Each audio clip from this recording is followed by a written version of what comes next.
right now. And we're live. We're live. Hello, everybody. Set up all the stuff. So, I was actually having a few games in preparation for the stream and whatever, and there was a few replays I actually want to share. With everyone. Oh boy. I don't know whether to be horrified or interested.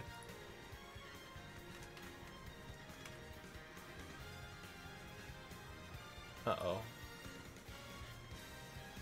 Stream health is orange right now. That kind of scares me. Oh boy.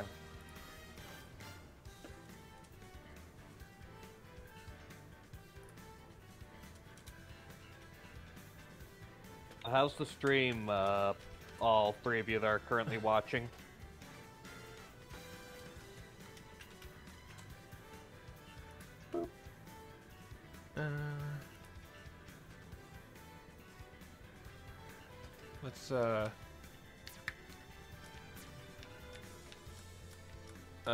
Let's do one of these like spirit battles and then see what happens.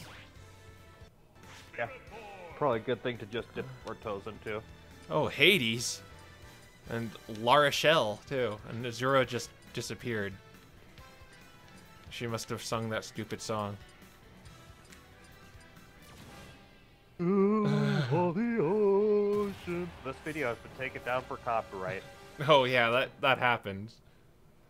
I gotta be careful, too, because that's one of the songs. I think since Azura's off, I don't think it'll happen. Oh, yeah. Lars shall probably play the, medley. Yeah.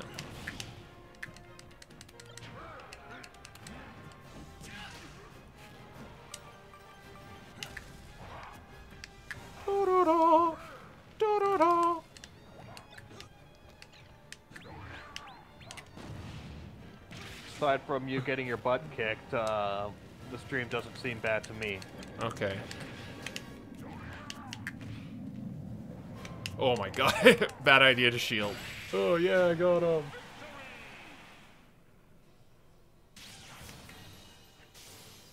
I don't even know what the current event is. It's Fire Emblem. Again? Yeah, it's like Fire Emblem Part 2. I'm pretty sure this is the second time that Fire Emblem event has happened. I've been doing other things aside from playing Smash Bros lately, so. You know what? When I first played Sacred Stones, I thought her name was La Rachel. I didn't even know how to pronounce her name when I first played Sacred Stones. Well, apparently it's La Rochelle. Yeah, Fire Emblem Fest Part 2. Get a bunch of Fire Emblem characters or something. Yeah. Get Kata and Azura. I just missed it. And Tsubasa. She totally counts, right? Anyway, I have a few like replays. I played a bit before the stream. Oh, we're green again. That's awesome. Good. Must have just been an early sync thing or something. Okay, this one I'm going to show right now is me as Pit versus a Ridley. This one, well, I'll just show it.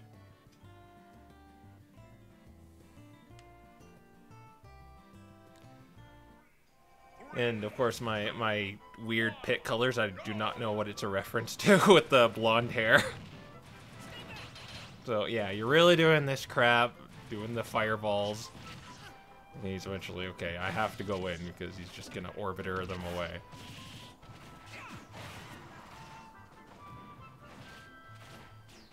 Says I can see none of it for a while. Well, you'll see what's happening sooner.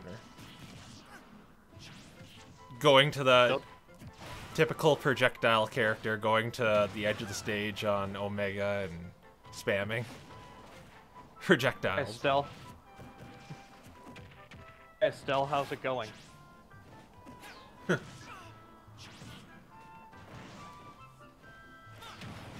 I went for a spike, but failed miserably there.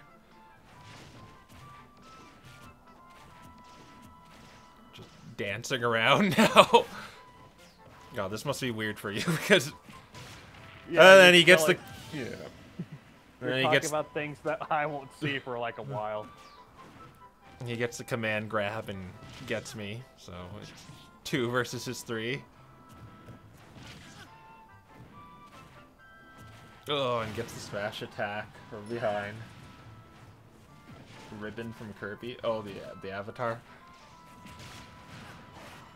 He can't pull that edge guard projectile crap with me with the fireballs because I could just shoot him. The maneuverable arrows. You're vastly far ahead of me. Then Unstoppable. I'm still in the that one town that you find after you collapse in the desert. Okay, so my 1 stock versus his 3 right now. Spoilers, Sonic Link.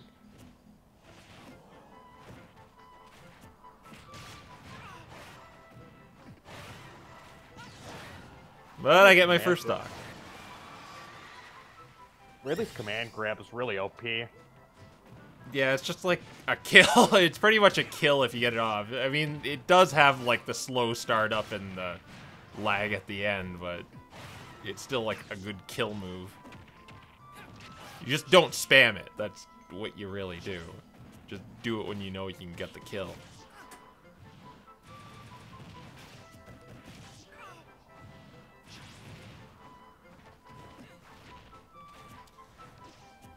Just really trying to not get hit by the command grab because I'm like kind of in the range where it's gonna kill me now.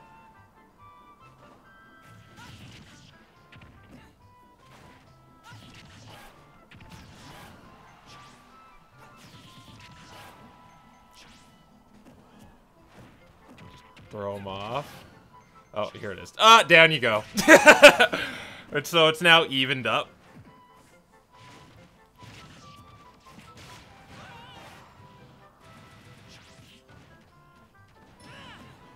He's still trying the projectile thing, but it doesn't really work on Pit. Because I can recover from high or low. Peaks and valleys, highs and lows. Pick your friends, not your nose.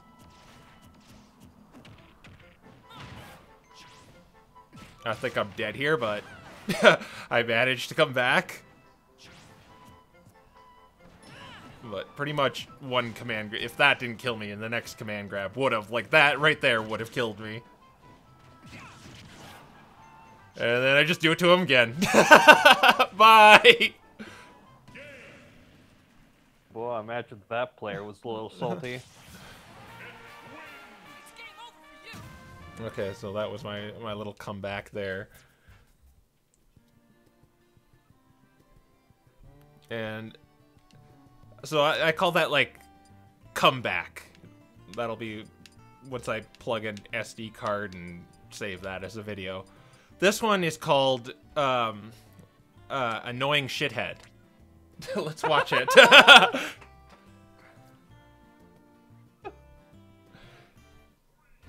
And I don't even think I need to commentate. You'll see why I call it that.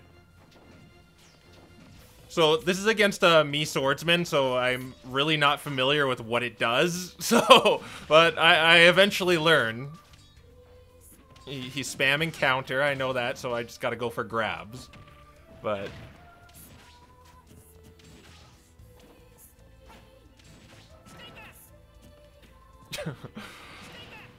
Man, this was so stupid.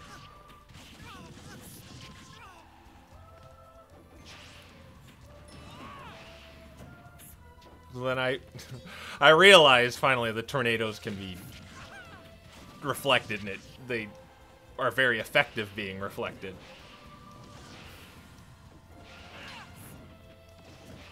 I forget at what point I realized this, but it eventually comes. I think this guy forgot that. I think this guy's A button is broken.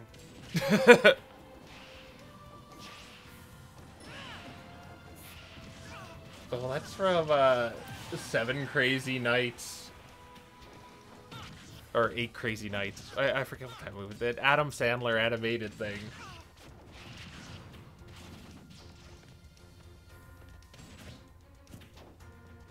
Counter. It like at some point I thought I was like just fighting an AI because just how much he was countering. And SD there by him.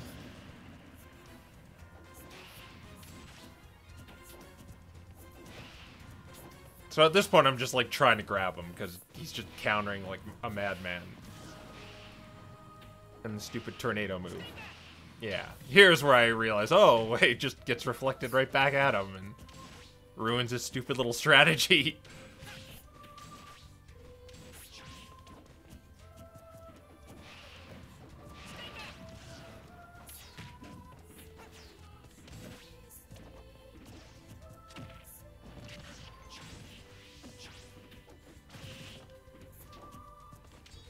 I'm just trying to get him off the stage and peg him with an arrow because I don't think his recovery is that good. Is using the Link's recovery. Yeah. Just too bad because the best Mii sword fighter used Tempest as the recovery. Oh yeah, that thing that like just goes across the screen. I believe it's a side B. Yeah.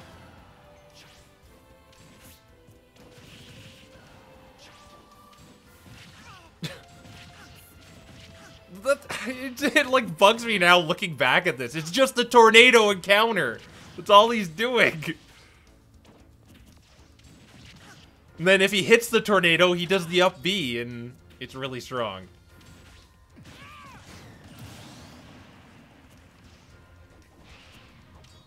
I believe Mii sword fighter has that tornado thing has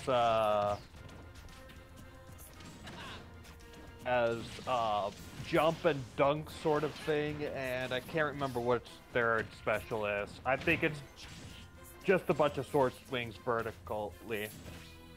Yeah, I forget how I built my, like, just obligatory sword fighter. I think his name was, like, Skylord or something.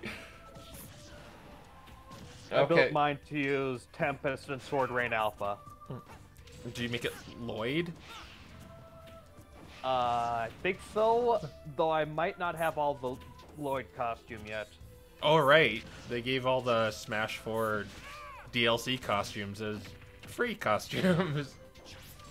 I have to get that Blonick and Bluckles costume. I know for sure I did, I know for sure I made Smash 4 Mii Lloyd, but completely if I made my made one in Smash Ultimate yet. And okay, Disco Little. Oh no, I don't want to play it again. I'll go to the arena. No.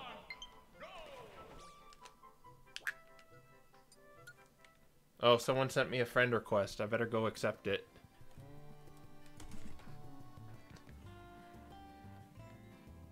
We do it live. We go accept friend requests live.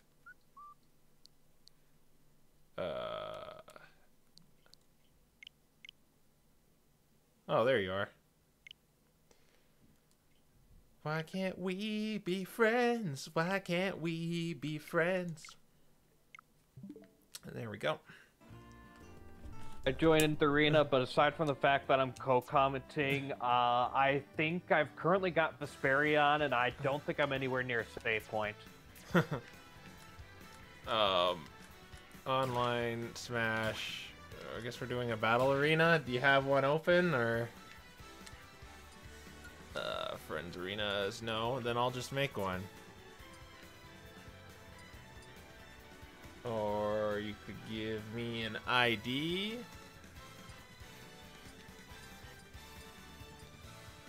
I'll just create an arena. 1, 2, 3, 4 is the name of my arena. No, I don't want to play with items. That's why no items. No items. Only. Final destination. Final destination. Because it's just, if you get it, it's just like a free kill. That's what a Smash Ball is. I do like the final Smash meter, though. Yeah, it kind of makes it more like a fighting game, I guess, because you're like charging your ultimate. And they made most of the final Smashes like, oh, you have to hit them, not just auto-kill everything. Final Smash meter, final Smashes are usually weaker, but there are a couple that are technically still. Earth Critical Hit is still a fairly good KO move. Bayonetta's Final Smash will still kill at over 100%, and it still stops time. Oh, yeah.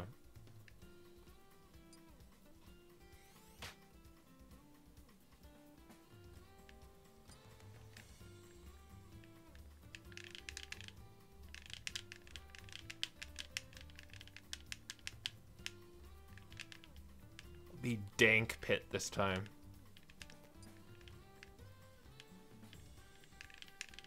Yes, Lars Lumos. This is open to all viewers, I'm pretty sure. So just type in the code and you could probably join.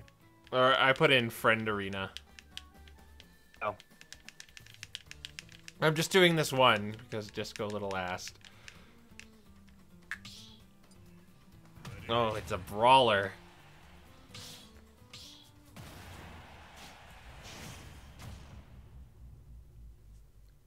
Pitui. Notice Lynn doesn't have her, like, usual voice in this. Yeah, they used the, How did you notice that when you're not even playing with items? Oh, I got the assist trophy in the training room. Oh, okay.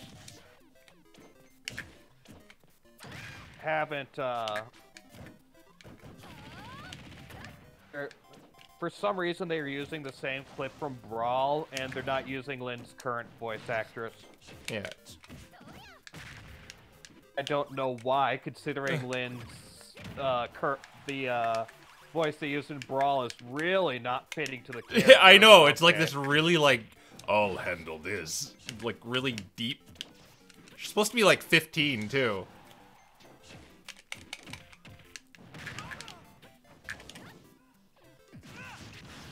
The voice they use for Lynn in Heroes is very good for her. Yeah. And Warriors. It's the same one in Warriors. Oh yeah, the same in Warriors.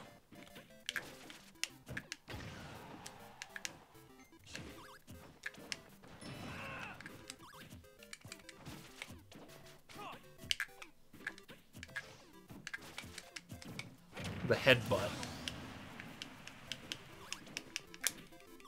I'm sure Lynn's voice actress is getting a lot of work with all the ults they give her. in Heroes, yeah. What is there, like, I think there's 4, right? I forget. I think there's the sword one, there's the Valentine's one, there's the bow one. There's and the bride one. Yeah, there's Sword Lyn and legendary Bride one. Sword Lyn, Bride Lyn is, I believe, a candle user. Then there's another Lyn that's a blue tome user. Lyn, which is a green bow user, and then there's Brave Lyn, which is a colorless mounted bow. Yeah. Just me side there, is that what we call this? Why not?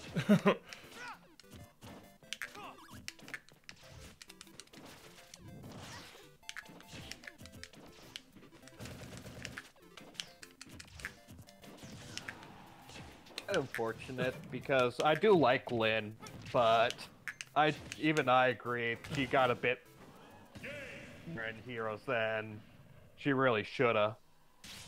Yeah. Well, there's Camilla too. I think Ephraim is up there too. Now Ephraim has only 3 ults, if I'm pretty sure. Camille also has 5 ults. Ephraim has 4, I know that, because he, and good game, Disco Little, thanks. He has, normal Ephraim, legendary Ephraim, winter Ephraim, and, Oh, the brave one. The choose your legend one.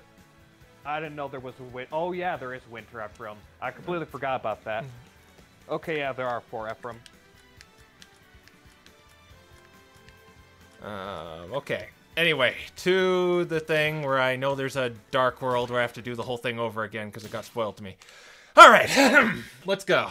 Oh, that got spoiled to you? Yeah. Oh, that made like a majority of my motivation just go. You would have had to do it anyway, yeah.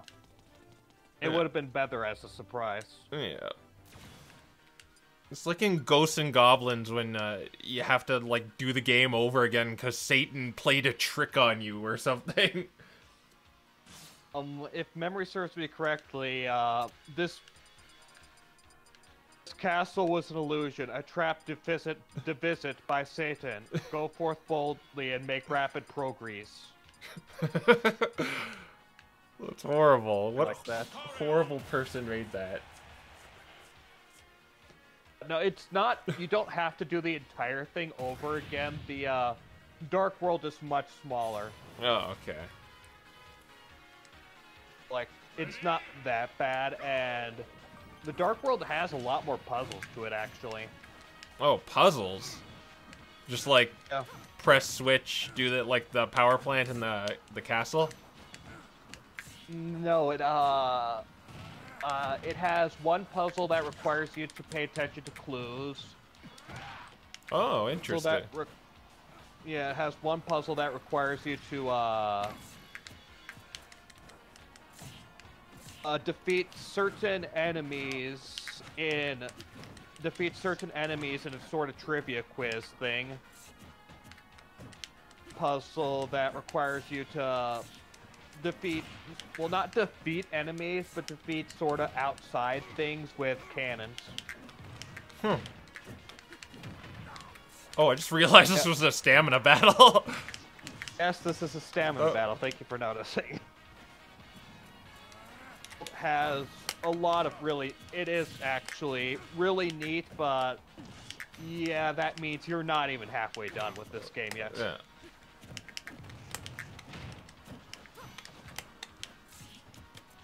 Oh my god. You're supposed to be Cammy doing like cannon spike? Playing Street Fighter Online here? Oh, there. Okay, you're toast. I got my final smash ×2. That's Aura! Brrr, Kamehameha! Ready for another round of Kamehameha? KO!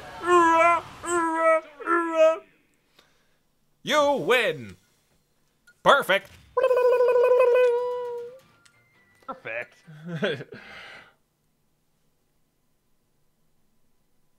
You and me watching a different fight or something? Because that was far from perfect. It's a matter of, it's a point of view. What's this do? Oh, it just changed the train track. Oh, do I need to get, like, Spirit Track Link to help me train? Well, yeah, you need Spirit Track Link in order to use the train. I believe Spirit Track Link should be somewhere around here. Okay, let's play. Let's go against this annoying thing from Return of Samus, or Samus Returns. That stupid drill that cost me, like, how many lives? If you have Alphonse, you can also use him. Huh. Oh, hi, Diggernaut.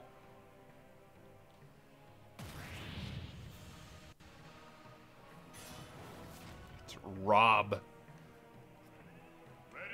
He has, like, the drill. But we'll have to... The Dark World is... Honestly, I'd say the Dark World is better than the Light World. Oh, well... Got some of my hopes up. Oh, he shot a lazy beam at me. He's dodging the drills I want to use against him. But if we could beat him, we can get the power bombs. I suppose this is fitting, considering the boss fight. Victory! Unfortunately, when you get the power bombs, you won't be able to use them because Adam hasn't authorized the use of power bombs yet. Oh no. Well, maybe we can go have a flashback with Anthony. Don't worry, Adam is a spirit in this game, and his power allows you to make it so that your enemies can't use weapons. You know, I don't know if you're being serious or not.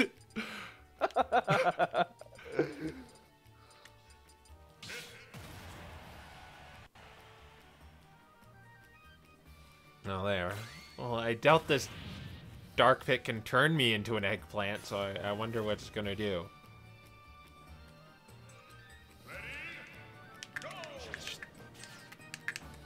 Oh, I pressed it a little earlier. Just food's gonna appear all over the place. This allows Lumos, that's true. The boss fights in the Dark World are also... They're harder, but they're also a little more interesting.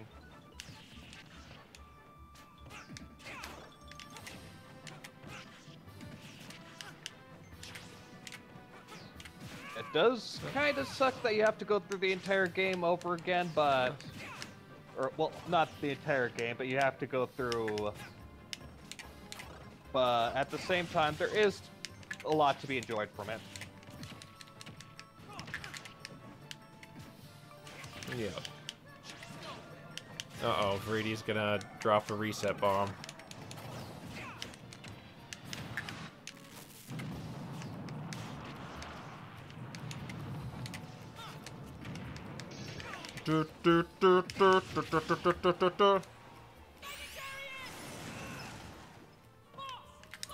Oh, I missed him.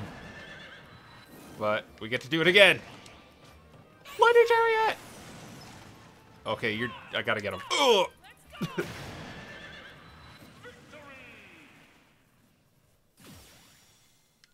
What you really should have done is you should have used Captain N to fight the Eggplant Wizard. Oh, yeah. I think I already beat King Hippo, didn't I? Not Mother Brain, though. Okay, nothing over here. And we need a train. We could bomb that. I think Youngling should be somewhere south of the train, I'd like to say, though I'm not completely positive on that. Look, a Zabezian, not a space pirate. Wait, they weren't even native to Zebes. They were just, hey, the Chozo were, not the space pirates. Why is this called a Zabezian?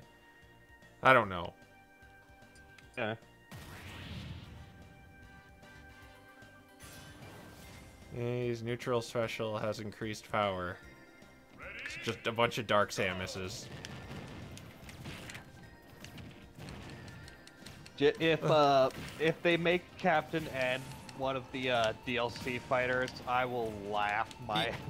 I think it deserves it. It's like stupid, but I think it really has its place though. Because that's the only character they're away from like having a reunion. You got Kid Icarus. I think there's a Mega Man with a green costume. Or no, they need the stupid princess character that nobody can remember the name of. Samus was in the manga, so we'll just assume Samus replaced her. Yeah. You know, I think we went over this, but the producer of Captain N didn't know who Samus was, but had Mother Brain in there. Yeah. Apparently whoever made the manga figured out who Samus is because she's in there, and from what I've heard, the manga is actually fairly good. Oh. I don't know how, but the Captain N manga is apparently actually good. Fight the end boss of the original Fire Emblem, Medeus, where he turns into a big scary earth dragon. So let's get Marth out and his Dargon slaying sword. Too bad Falchion doesn't do extra damage to him. Shine, Falchion!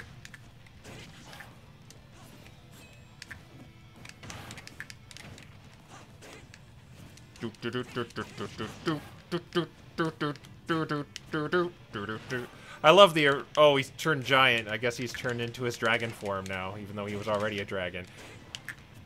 Or a big purple space pterodactyl. Yeah!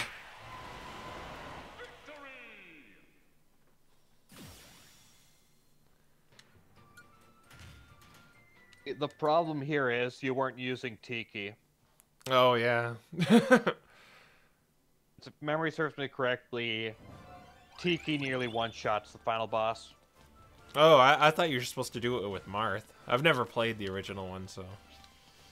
I've never played the original one before either. That's just what I've heard, that Tiki with the Divine Stone nearly one-shots the final boss. Is the Divine Stone, like, effective against dragons or something? Yeah, the Divine Stone is effective against dragons. Oh, that would explain it then. And Metaketes generally have, get really nice bonuses from their stones. It's like, it's generally why Metaketes are almost always broken in whatever games they're in, because their stones are usually effective against whatever the main are, and they can usually one-shot them almost at base. And, oh my god, this stage is awful. Ah, what's happening? And you don't often encounter, like, dragon-slaying weapons. I mean, they're around, and, you know, you run into them, and you're kind of like, oh, crap, but... Yeah,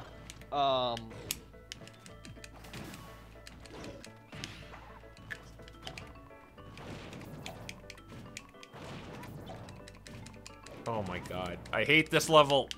Where am I? Do I really need to turn on Fog of Unity? don't, but it helps. No.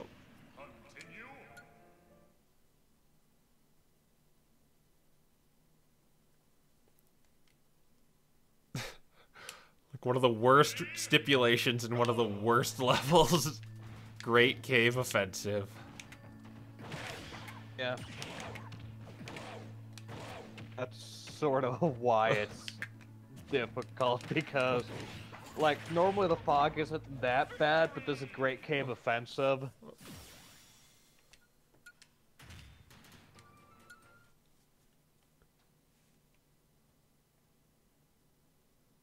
Oh, because I couldn't think of... Because I wanted to differentiate the name from the last stream, so I called it that.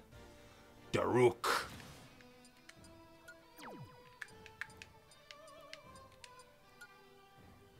We have Linkington, right? Yeah, we do have Linkington.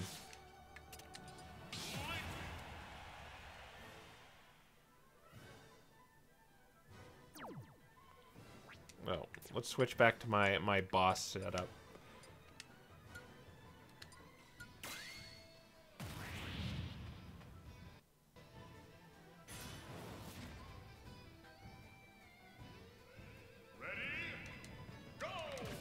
Oh, crap. He has an Orc Club. I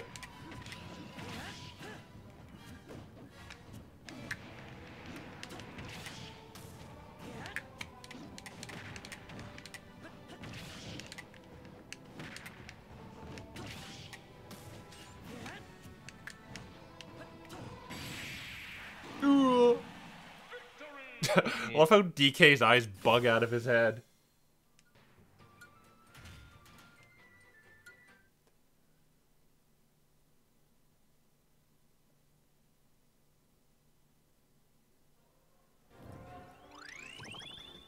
Hence, Piranha Plant indeed unstoppable. I can't wait for Piranha Plant. The thing is, it looks really good, too. Like, it looks like it has, like, an insane amount of reach. Looks relatively fast. Never give up, my son. Father?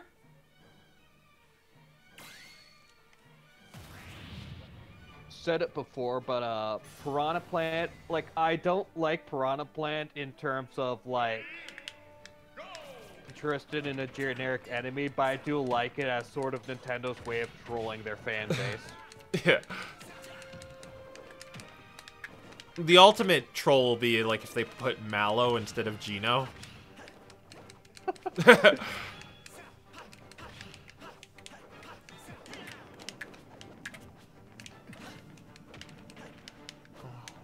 we need to get Pigma and betray you. Beat up my own father. Oh god, he got his not Landmaster final smash. Oh god, he got it. He got it.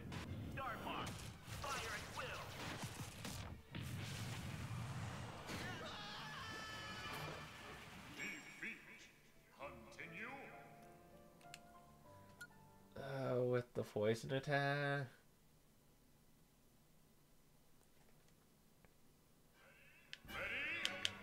Okay.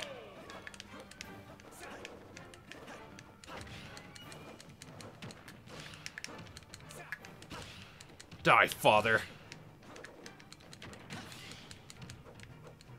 I keep thinking I'm him for some reason.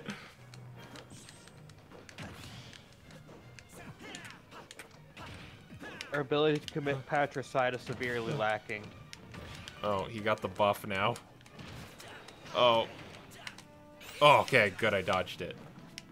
Learn from Piccolo and dodge.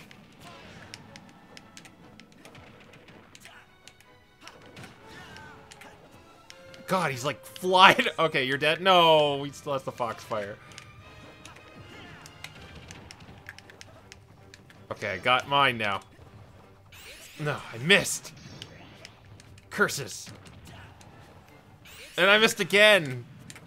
Can't hit him when he's like flailing around. Oh, and he got the lightsaber now, the fire stick. Or too slow.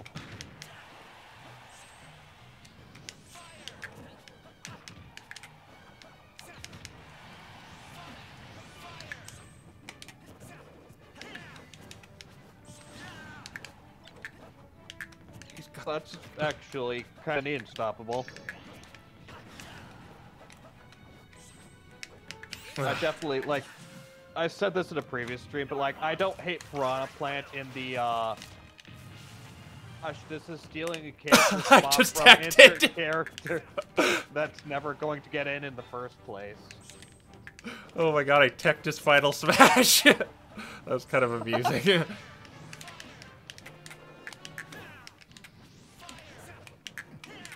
Oh, but God, he's just so fast.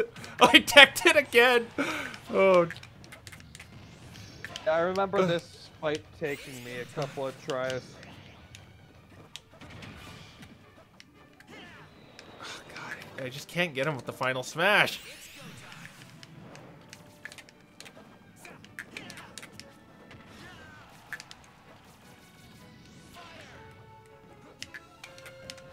Take it. Oh, no, I didn't get it that time.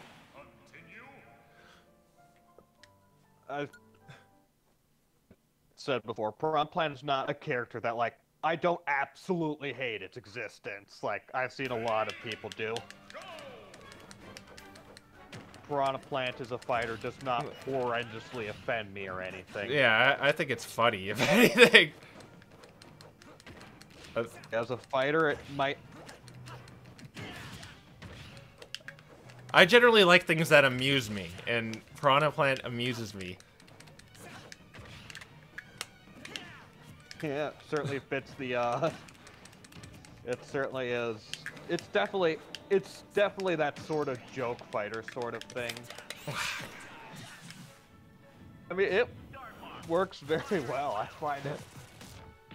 I'm not going to be a character I'm excited for or play that much. It's certainly hilarious, at least. Oh, he got the We got buff. like 5 other DLC characters, so we can always wait to see who may or may not end up coming in.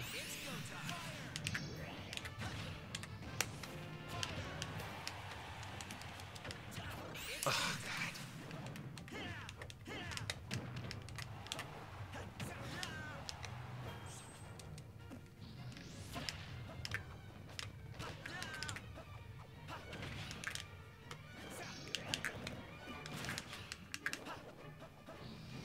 Oh, I thought it was him for a second there.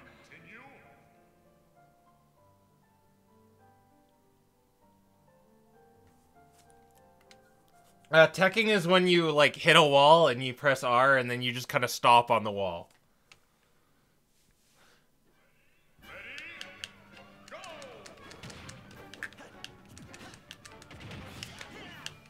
It's kind of like how you avoid, like, stage spikes. I should really just change characters, because I keep getting screwed over by the fact because I keep thinking I'm him. I wonder if getting a slow final smash charge might also be helpful for you. He gets it first no matter what. If you slow his final smash charge, I think you won't get it first. Otherwise, another possibility you could use is use the Armor Knight support spirit. Extremely slow, but you'll be hard to launch and stuff like that, which will... He's outrunning you anyways. I think I'll just be Mars. Mars!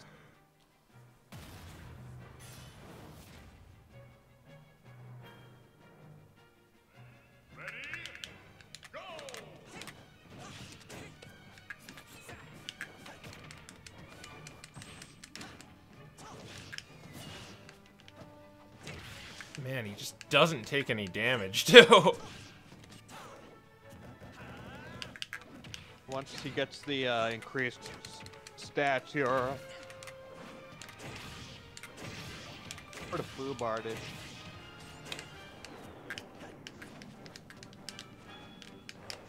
God, got me.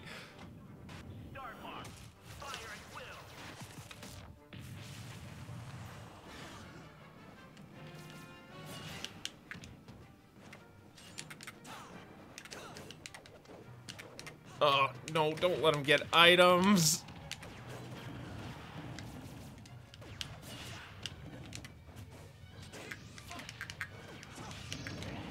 Oh. Uses the power of the sacred stones. Wait, wrong game. Uses the power of missing criticals. Oh, he's dead. Okay.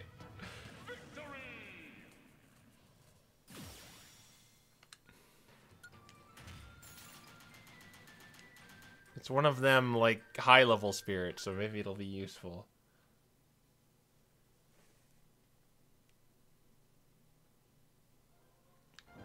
Give me that treasure. The snack? Oh, Volcanion, huh? Did you get any water attacks?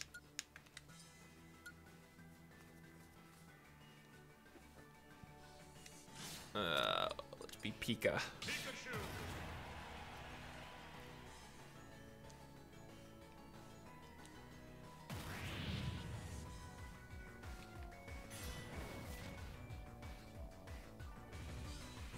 Oh, it's a foggy stage again. Maybe I quick that squawks thing.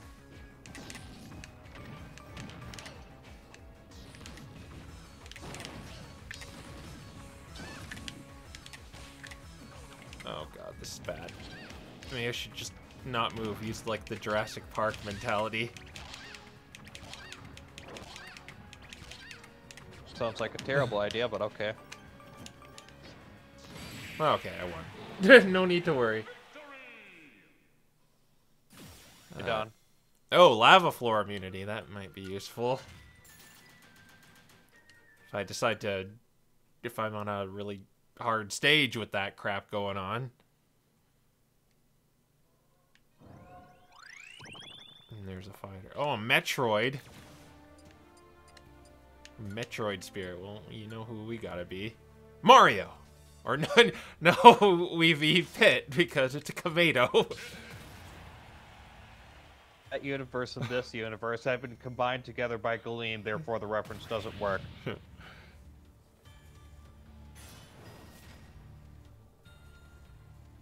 Why can't Metroid crawl?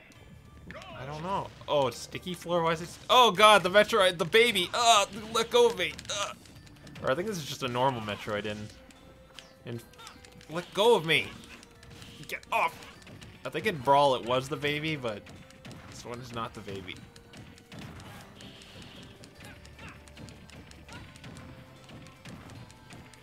Go away! At this point in time, it wouldn't really care. It wouldn't really matter if it's the baby or not, since you're Pit, not Samus. Oh yeah, just I wouldn't get like PTSD if it dies.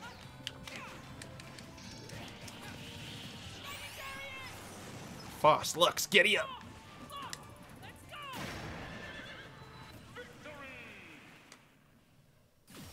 Try using ice. If you had the assist killer, I think the Metroid, well, it might be dead by now since I can't see, but the point in time in the stream I'm at. Would ice climbers be effective against it? Not really. Just blow ice at it? Yeah, KOs heal damage. That's a decent spear.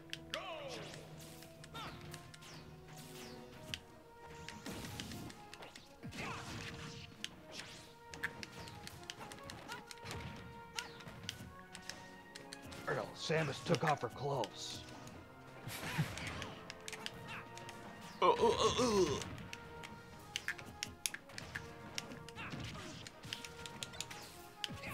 Isn't Zero Suit Samus like really strong in this game? Well,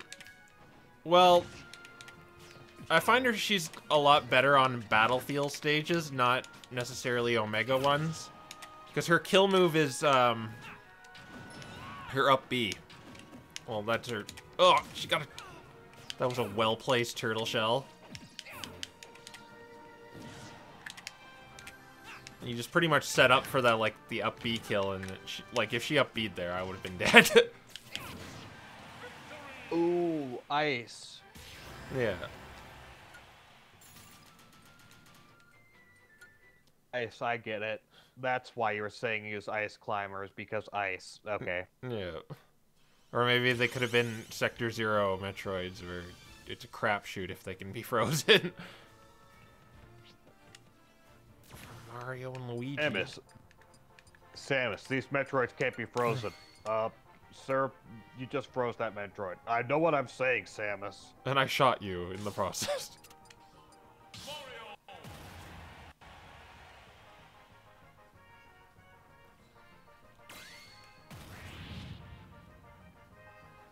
Prince Beasley. Yep. Oh, I can't dunk him on this stage.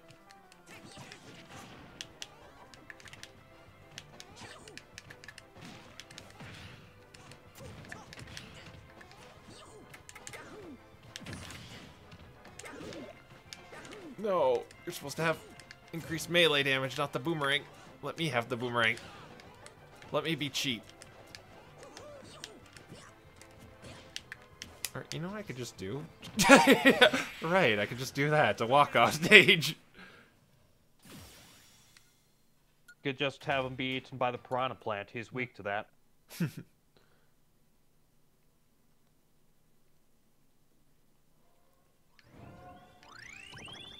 Is the Superstar Saga remake any good? I haven't played it. Maybe the chat knows, though. Oh, greedy. Make my monster grow!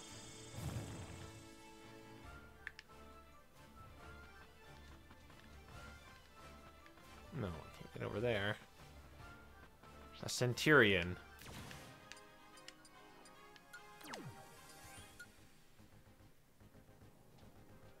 Are you saying nope to is it any good, or saying nope to something else? I think nope to the question above of if it's the Superstar battle theme in the game. Oh.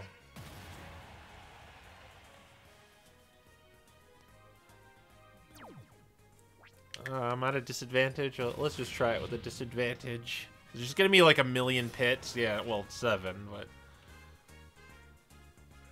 Got Metroid. If you're having trouble with some of these things, some of these multi-move melees, Metroid gives you increased every time you get a KO, so rack up a bunch of KOs, you can Yeah. kill a lot. Yeah, they're So not. it's nice for some of these multi-move melees. Yeah, these guys aren't doing much though, so.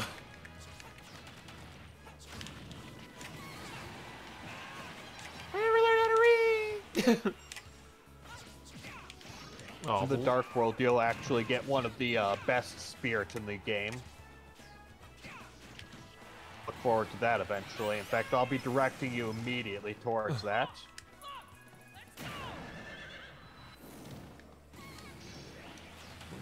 overkill.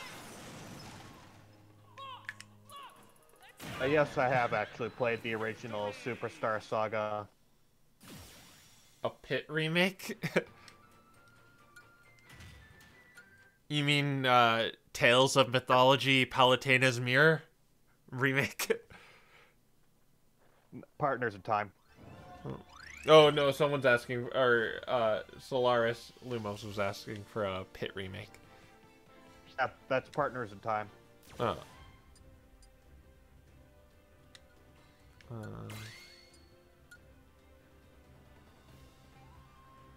For a while, Superstar Saga was basically the only Mario and Luigi game I actually played because I didn't own Partners in Time or Bowser's Inside Story.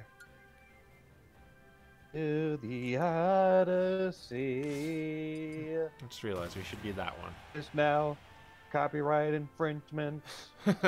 Yeah, any like vocal song you get the strike. As long as I'm like talking over it though. Has Nintendo come down hard on Super Mario Odyssey's Jump Up Superstar theme? I don't know. It's usually Mario and Zelda games they come down really hard on. No, I know they did really hard on Lost in Thoughts alone, but... And Fire Emblem. That series that randomly became one of their, You're not allowed. Yeah. Thanks to Awakening.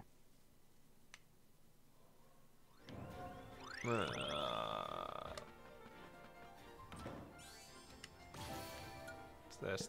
The White Wings. Speaking of Fire Emblem. We'll make a rainbow connection.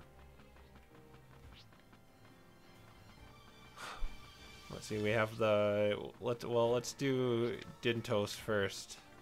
Is he gonna give me the Great Sacred Treasure?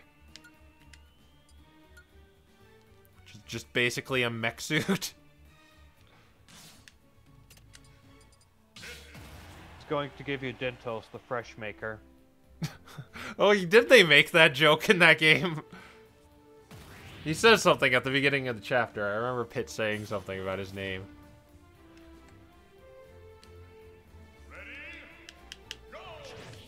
Well, it's playing the Lightning Chariot. They didn't even use the... Ugh! He just has a bunch of explosives. Well, that was easy.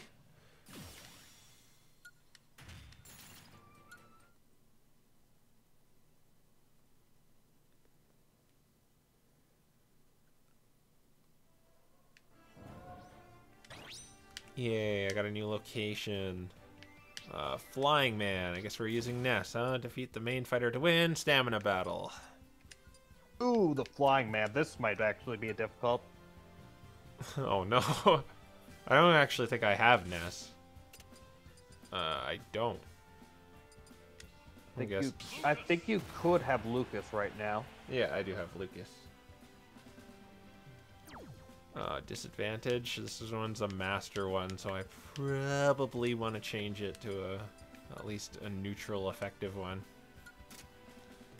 Oh, shoot, actually, if you're doing Flying Man, then guess what's beyond Flying Man? I think it's Ness, probably, right? It's kind of neat that Flying Man is currently protecting Ness. It's actually a pretty good me costume for him, too. Do that with a couple spirits. Like, I know Azura is protecting the Corrin spirit. Wait, is the Flying Man the main spirit, or I guess it is, or is Ness? It's Ness. Okay. Oh, he almost died. Yeah, it's because Flying Man, there are 7 of them, but there's only one of Ness. Yeah. Come on, Kumatora and Boney. Oh, wow, your PK Starstorm sucks, Lucas. Just dodged everything. No Duster in this game. Oh, no, it is the Flying Man that I need to kill. Ness is gone.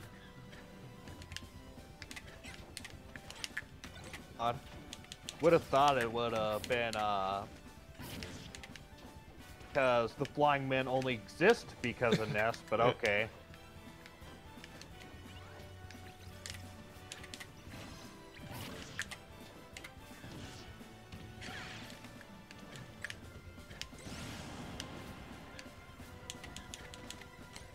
Where was the Flying Man when I was going through my brain in Pokemon Surgeons?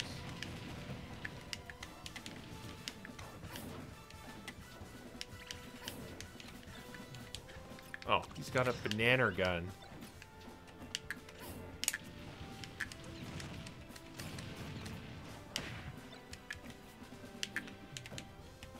Because this convoluted plot involving my father living inside my head. Not Magicant. Magicant is inside your head. But fortunately, Mother knew how to be both dark and lighthearted at the same time. Something that Izzet knew how to do. Yeah, well, you just need to get a chaotic neutral character, or a chaotic good character in there. Maybe a little, I think I said this before during the actual Insurgents playthrough, but Insurgents has really good ideas for its story. Yeah. Its story is bad not because it's like not because of what it was wanted to do, but because it executed all of it absolutely craptastically. And it had a million of them too, like that ending plot line that came right the hell out of nowhere. Yeah, there's that too. It had so many plots that didn't really know what it wanted to start with. It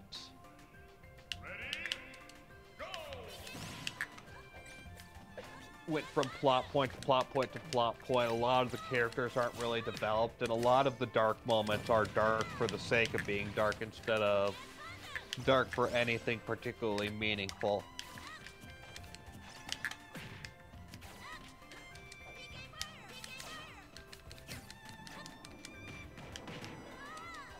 It has moments that would be better in certain things, like I said before, that one moment with Audrey in classic mode where she just says, "I'm the leader of Team Abyss," and the guy moves out of the way was actually really good. Oh yeah, as opposed to saying something cheesy in the mature it's one. Too bad she's kind of a murderer. Oh, I'm kind of a murderer. Yeah, I remember that. Yeah, that was horrible. I just tried to nail him with the...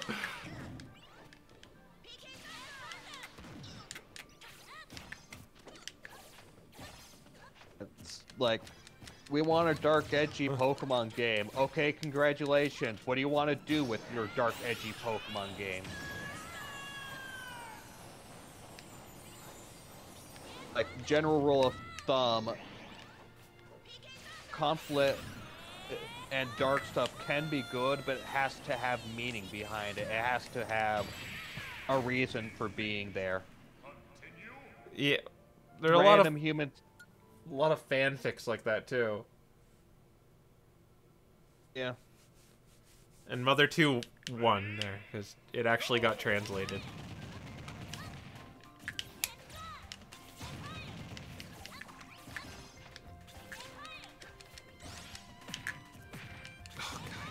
like Fire.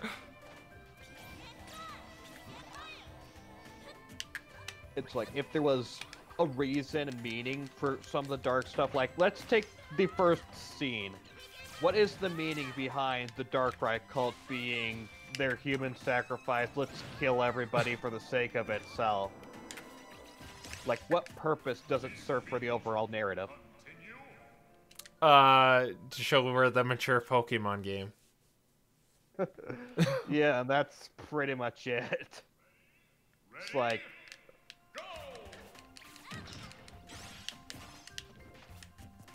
it's absolutely, pointless. Like, it sort of suggests that this region is very, gritty and stuff like that, but this region is messed up. Once again, so what? I've read, like, if you wanna, like, make something unsettling, you should... People fear the unknown. Not, like, just random scary things like people dying. It's not scary at all.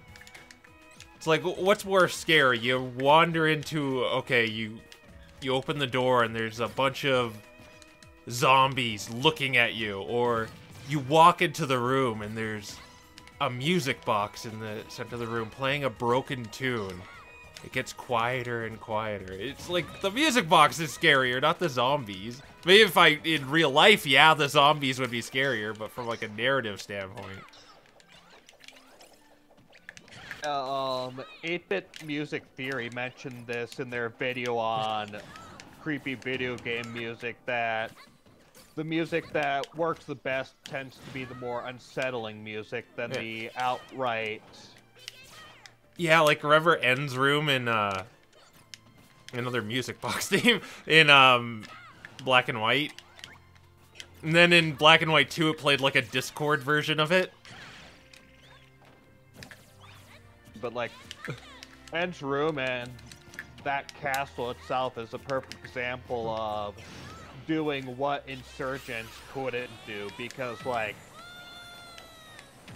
Phasma Castle is dark, like, and the thing behind it is dark because like it is heavily implied that they abused the Pokemon they had to do forced labor in order to build the castle, and then the very Pokemon that they abused they gave to N in order to turn him into the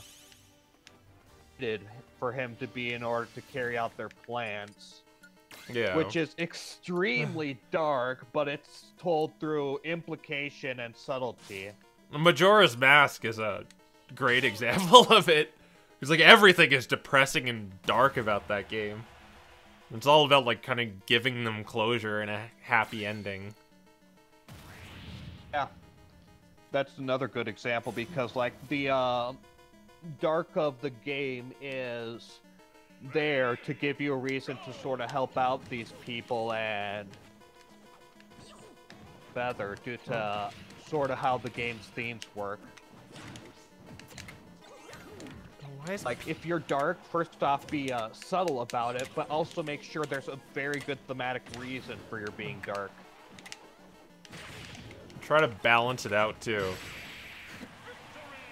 Because if everything's dark, it kind of loses meaning. That's why I try to avoid, like, swearing too much on stream. I do it in supplements, because they're supposed to be power words.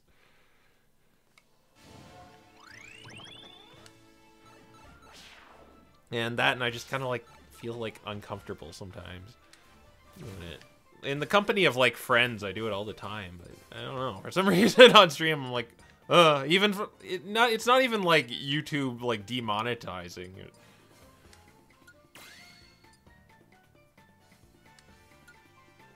Do we have Yoshi? Yes, we do. Let's be this weird, fuzzy Yoshi. No, don't worry. I'm like ignoring the spirits for the most part. I'm just like equipping them if it's like a last resort, if it's too difficult. Ready, go! Doesn't like Nintendo have a lot of those games where it's Oh, reverse controls. I know I have the spirit for that, but I can do it. Yeah, Nintendo's fairly good at ways that are dark through more subtlety and implication than straight up Like with Kirby dark and for the sake of being dark. whenever like dark matter is involved, that's when Kirby's moment of darkness arises. Should we go through the Pac-Man or should we go south? If I recall, there's like a boss down here.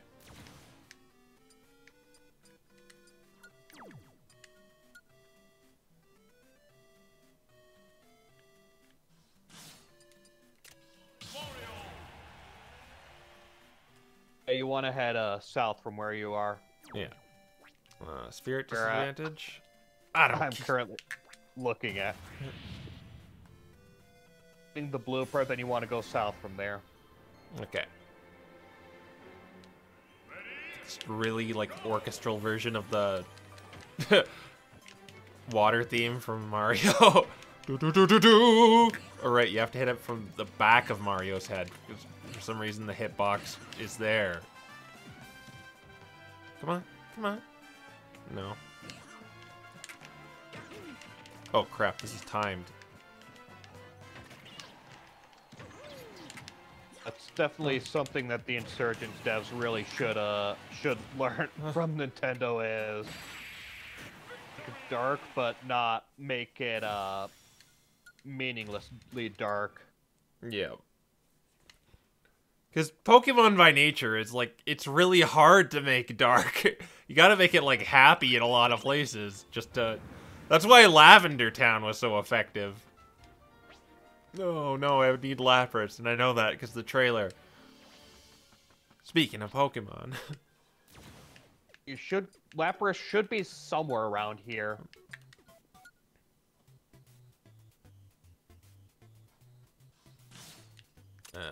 Well, I don't think there's any urban fighter characters in this game, so we'll just be Mac Daddy.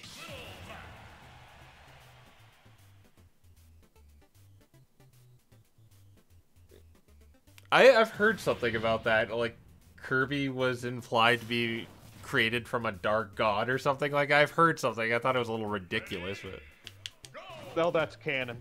Oh, it is. It's canon. Wow.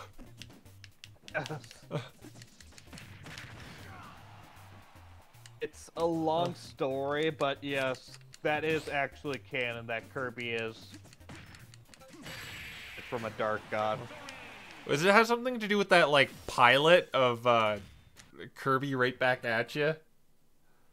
Oh, but Kirby Right Back at You also implied that Kirby was created from, in Kirby Right Back at You, Kirby was created as one of the monsters from, Nightmare, I think it was. NATO thing from Nightmare in Dreamland. Oh, if you've ever seen that pilot for it, there's like a 10-minute pilot for Kirby Right. It's mainly like just King Dedede and Kirby doing like a cat and mouse thing. But at the end of it, he has like a nightmare or something, and I forget what happens, but he wakes up and he's still on his star flying around. It's not based on that. Like in the oh boy, this fight should be interesting. But in the actual games, Kirby is implied to be reincarnation of created by a dark god. Oh.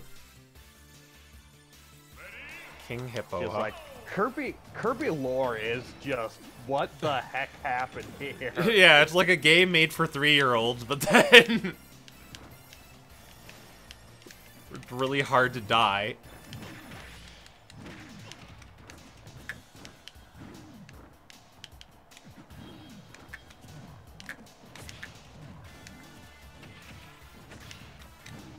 Oh, I think Little Mac is too little.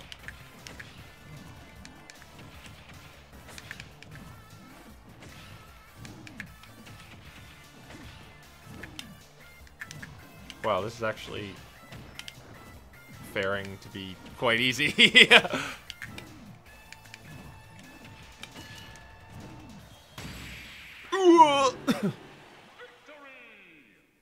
We finished that off very appropriately too.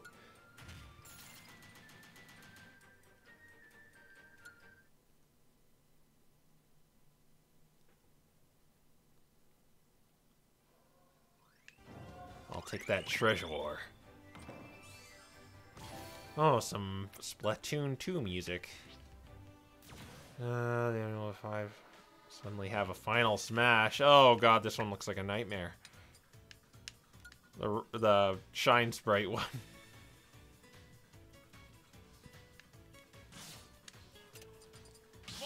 The Shine Sprite one could be a bit of a thing.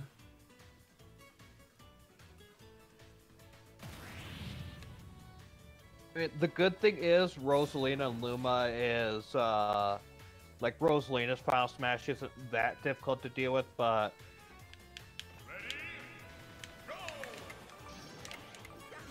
Oh, invincible.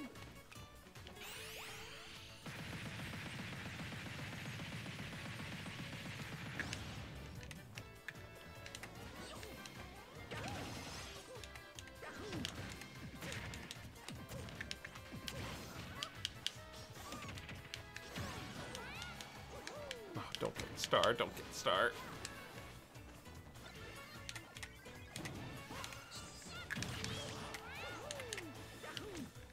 Ah. Anyone here main Mii's? I think a few people do. I don't main anything. Oh, That would require me to play Smash competitively. Lyn is a sword fighter who has perfected... Get...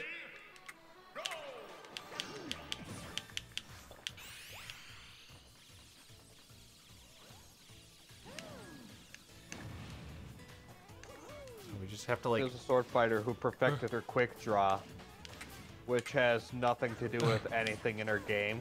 Yeah, she just goes around a tutorial and teaches you how to play.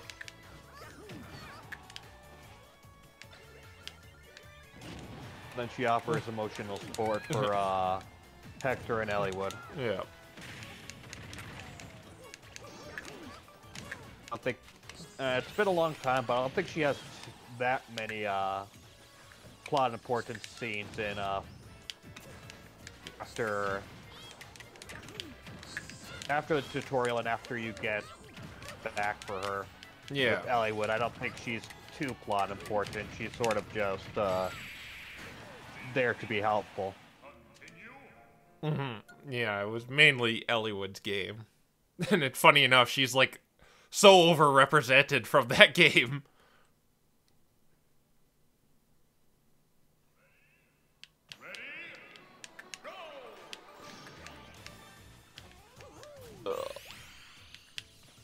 I do like Lyn, but at the same time, I agree that there's like characters that should get just as much attention, if not more, than she does. Yeah, Hector's like my favorite lord, and you don't really see him all too much. He's got more ults and heroes. Yeah. Still has 5, so that's not really saying much. Because, you know, we have to have more of Camilla, even though she's one of the worst characters in Fates. Yeah. There's a lot of Xanders, too. Another worst character.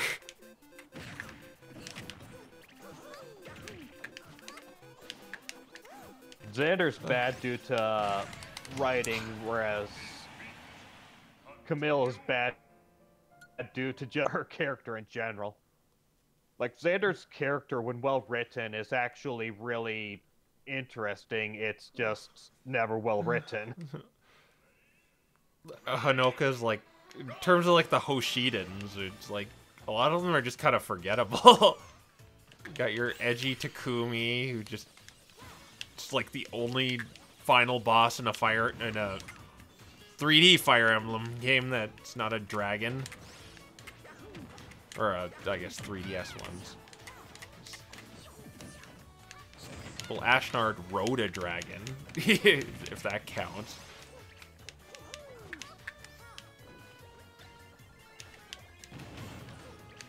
Takumi is an archer to boot, which is usually one of the weakest classes. So you got one of the weakest classes kicking your butt.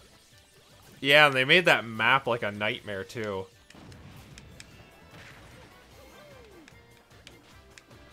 Speaking of like awful, she just killed herself with her star. Speaking of like awful maps, I recently booted up Radiant Dawn because I have the game, I just haven't beat it. And I was trying to remember like why I stopped playing this game. And so when I loaded up my file, I was on a bridge. Do you know where this is going? Oh, the bridge chapter. The bridge chapter.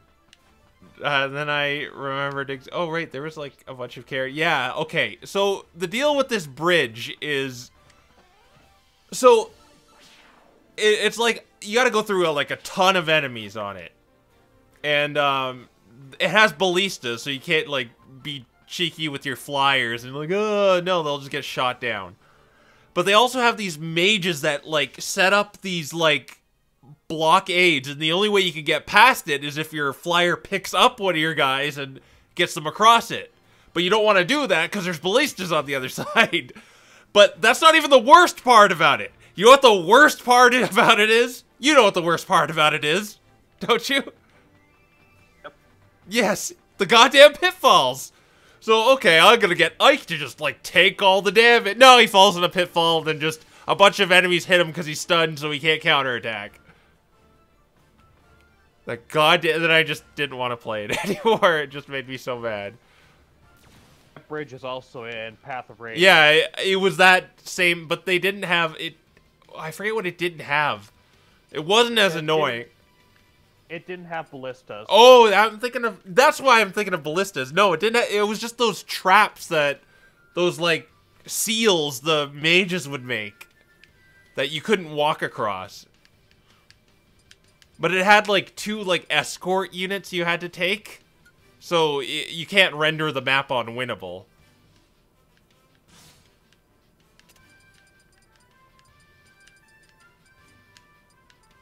Bridge is certainly, not that fun. Well designed.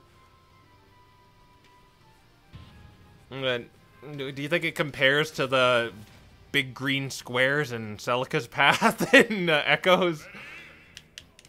I'd say the worst map that I played from Fire Emblem, or at least my personal pick for worst map, is probably the military from Awakening. Oh, the one where you gotta protect Tiki? Or no, that's the one at the end where you get your falchion refined. Oh, it's the one that DLC with Severa, Owain, and Inigo. It's that same map. Oh, the one where you... It's that tree where there's like no cover whatsoever, and you have to fight a bunch of enemies in no cover, no terrain, nothing. Ugh. Then it's just like, it like defeats the point. And then in like Fates, they like went psycho with those kinds of like gimmick maps. Oh yeah, Revelation. Yeah. Loves its gimmick maps, which, like, I mean, 1 or 2 gimmick maps, sure, okay, it makes things more varied and interesting, but an entire game of gimmick maps, then we start having a problem. Well, I think the worst one was like the one with the wind blowing you. Yeah, that was the Wind Tribe map. Yeah. Where it was like that in both Conquest and Revelations, where you had the wind blowing, whereas it was a simple desert map in Birthright. Yeah. And then there's that one map in Revelations where the entire place was turned to ice, so you have to constantly be breaking the ice to progress. Oh, and Ninja Hell in Conquest. Oh, that one was so awful. Well, like the Saizo escort mission. Yeah. That had like a bunch of caltrops. You had to get your thieves to, oh, let's waste my turn to pick up all the caltrops.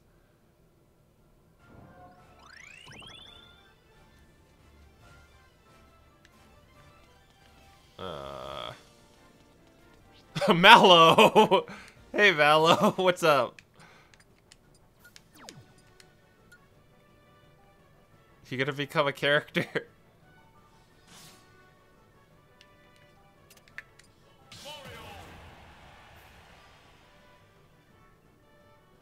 Well, Awakening should be pretty straightforward.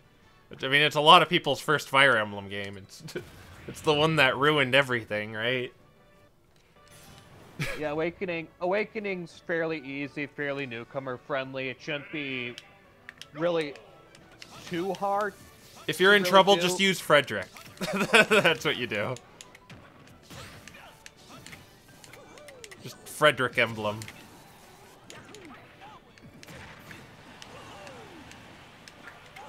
Just be sure to always be pairing your units up. Yeah. I'd recommend not really playing with the idea of I'll just, don't think you need to use one of every single unit. Yeah, just use your ones you like. Yeah, use the units that you like or that seem to be working out the best for you. Yeah. FE7's okay starting point. Yeah. I mean, it was made for the idea of, like, our American audience is going to be coming in and buying this new Fire Emblem game, but... Yeah.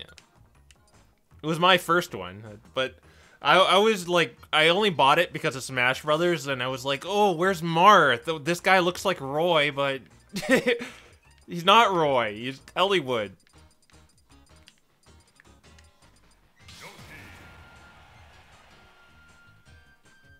I think Awakening was my first Fire Emblem game, and then around the time that they were doing that count promotion for Smash 4, I got Sacred Stones on the Wii U. That's another really good one, is Sacred Stones.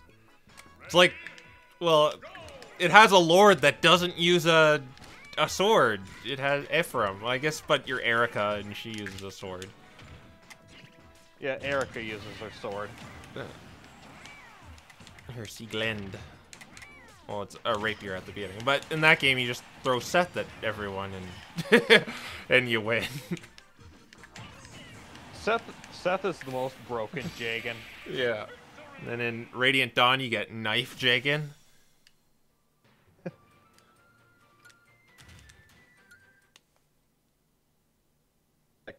I believe it's easier to play the game with Seth solo than it is to play the game Yeah, using a bound team. Well, I guess that's true. Oh, the Hydra.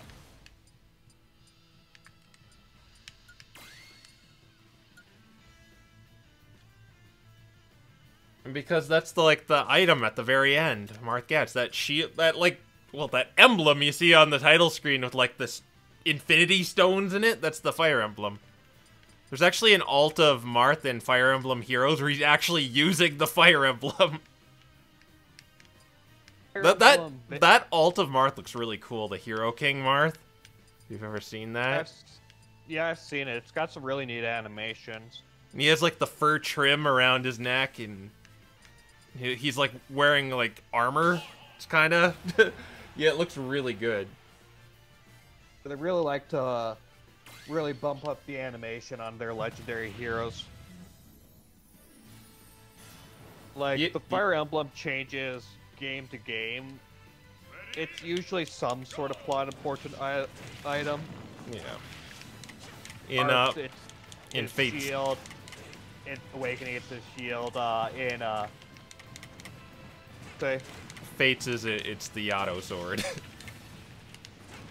Yeah, in Fates, it's Corrin's sword because, you know, why not? That's Corrin just gets because why not? Yeah, just the beginning of the game. It's like, well, your mother died. Here you go. It's not really a spoiler. It happens right at the beginning. It happens before the root splits, so yeah. Yeah.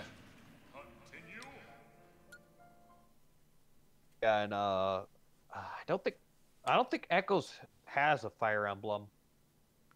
No, he just didn't have something to do with Falchion, like I don't know. But Falchions just Falchion. Yeah, Falchion's just Falchion. I don't think it's a Fire Emblem.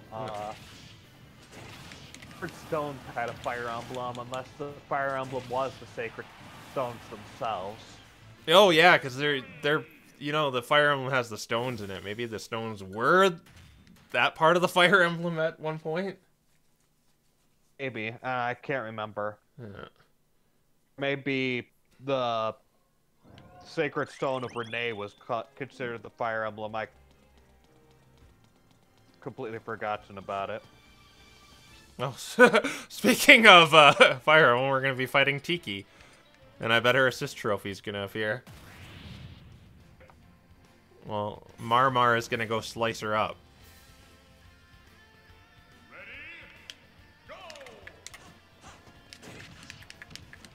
Except I'm fighting a Marmar.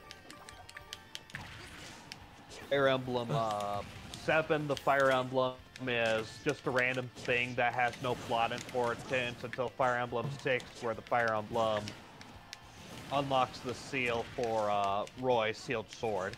Yeah, one of the most, like, broken swords in all of Fire Emblem.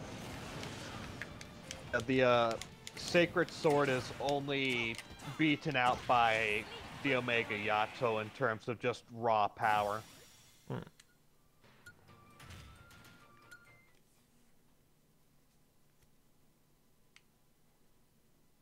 see. Laurent's Medallion is the Fire Emblem in Path of Radiance and Radiant Dawn. I don't think Thracia and those sets of games and Genealogy had... it just had a bunch of, like, broken weapons. I wouldn't know since I do not speak Japanese. What the hell is this?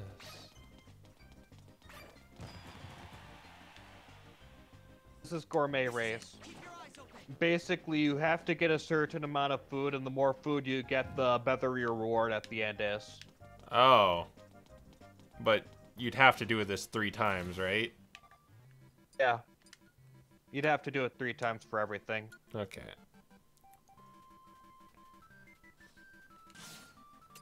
So I'm guessing we're gonna get King DDD for this.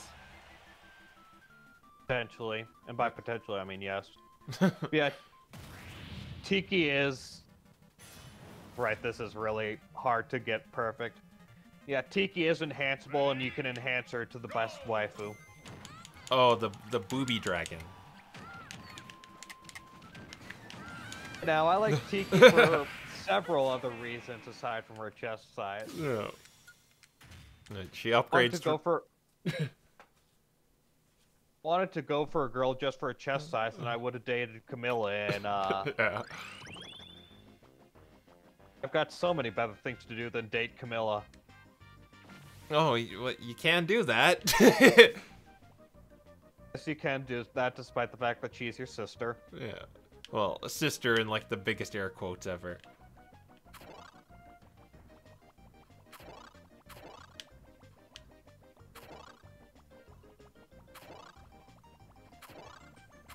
You have to teleport back and then go through the race resets, and then you go through it again.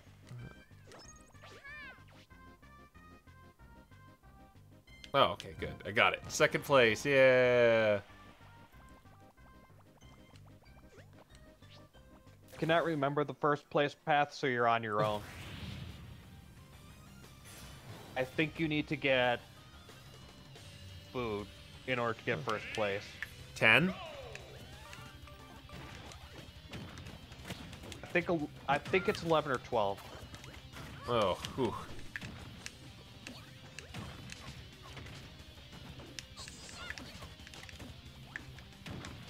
Throwing dishes at me.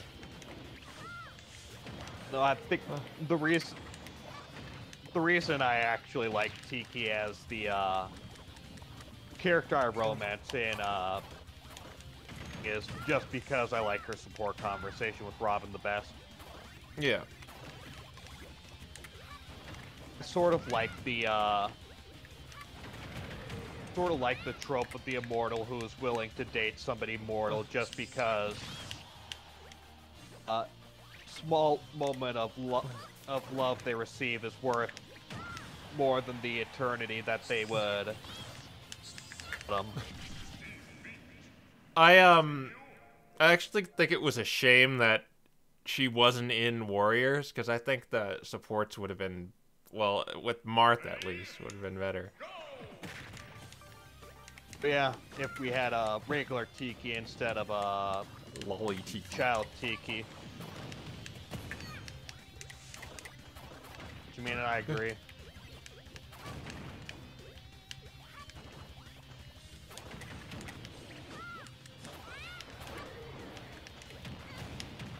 I didn't- 11. You need 11 for the gourmet race. Anyways, what were you saying? I forget. It was, oh yeah, I found a lot of the supports in Warriors to be kind of weak. There are a few genuinely good ones, but there are plenty that are just like, okay, what? One of, I think it was Xander's support with Lyn was actually really good. Yeah, and I liked Xander's support with Celica too, because he kind of calls out the part where she's being an idiot in the game. I mean, Xander has absolutely no leg to stand on in Yeah. terms of being an idiot in his game, but okay. Yeah.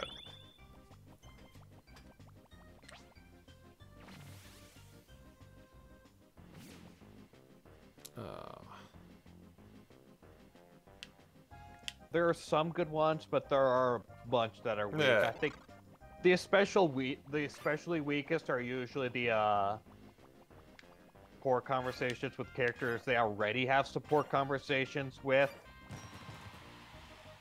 Yeah. Cause a lot of them are just like, oh, we're friends. But if when we go back to our worlds, we won't be friends anymore. Yeah, we will be friends. Okay. I believe you. Oh, okay. I don't have to hold it. I thought I had to hold it. I can actually like. Oh. Yeah. You can stop and plan and recorrect your route. I think you first need to go up, I think. Okay. I think that's what you need to do first, but it's been such a long time, so I might not remember properly. Speaking of bad, like, supports, let's talk about Faces. I don't know how to cook. Oh, I cook something bad, or, no, C, or, yeah, C. B. Oh, no, I'm cooking bad. Oh, don't worry, you could do it. Support B. Hey, I'm cooking a lot better now. Good job. I want to marry you now. That's what they're like all like. It drove me nuts. Oh, I mean, not all of them. Saizo and Bakura's C support God. is the best support in the entire game and is an absolute masterpiece. No, 9 doesn't do it. What's a shame, too, is they're actually talking about stuff in the Japanese version of it. They're talking about their combined careers as assassins or something like that. Sort of common ground between each other. Yeah.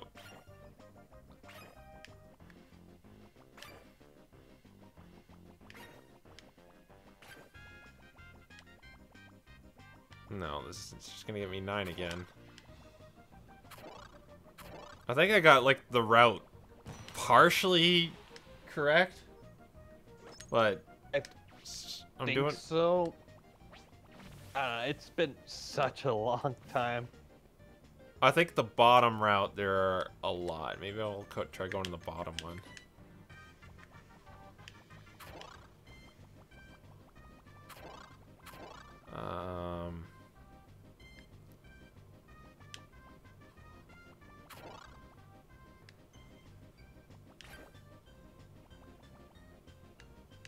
Oh yeah, we got 4.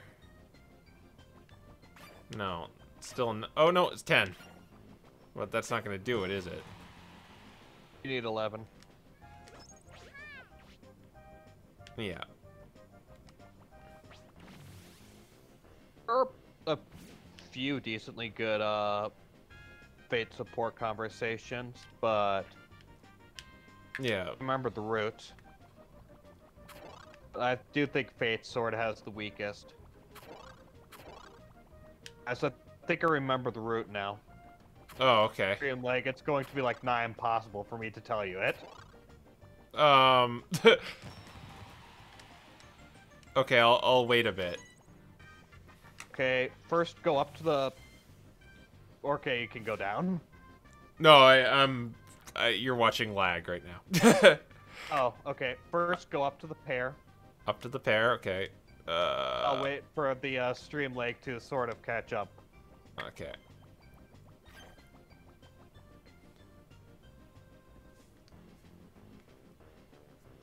Because then I could see it a bit better. Okay. Let's see. So you go up to the pair, I believe, then you go... The T? T. All right. Whatever. For a couple seconds. Okay, there's only one way to go. So, Yeah. hot dog or across the bridge? I'm guessing hot dog. When the stream gets there. Yeah.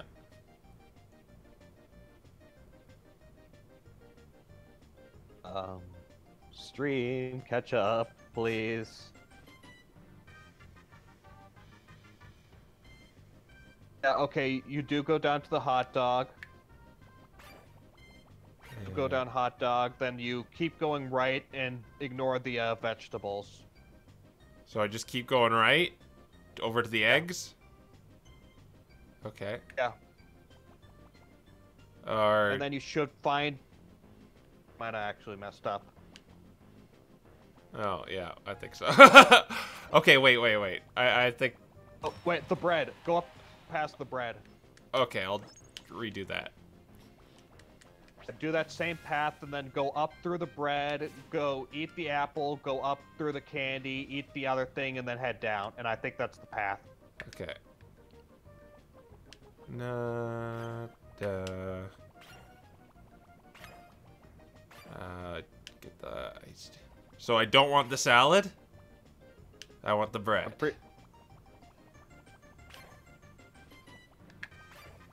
Yeah. Or no, this just gets 10. Ah, shoot.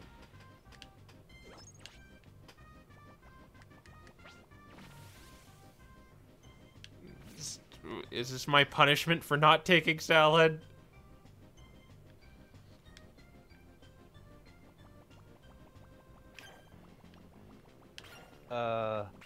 Apparently you are supposed to get the salad. I don't know what you're supposed to do after that, but...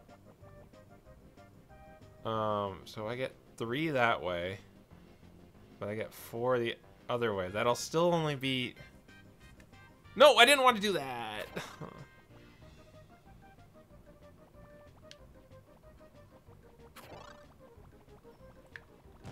Okay, I'm gonna try the salad. I just kind of misclicked there. Oh, I get it.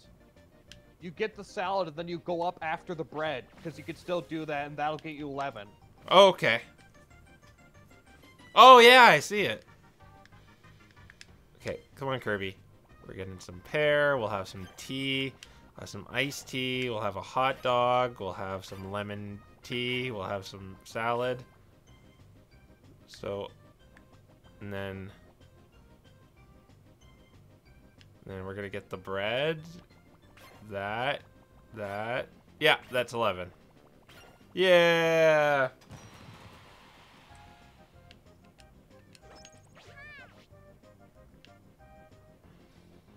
Yeah, is it King DDD? Yeah, of course it is. I help you, DDD. I need a monster to clobber that there Kirby. We do best at enemy. What?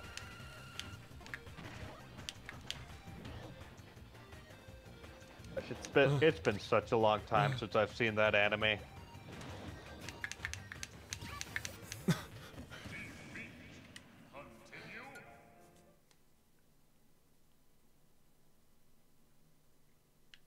do it? I want to do it that way.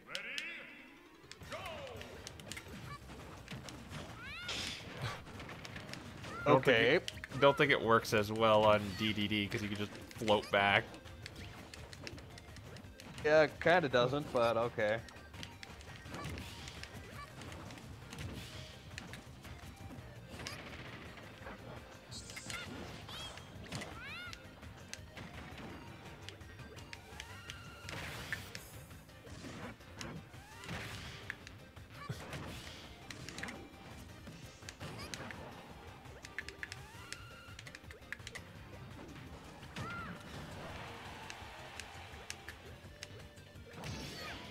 Oh, I'll just use my big sword.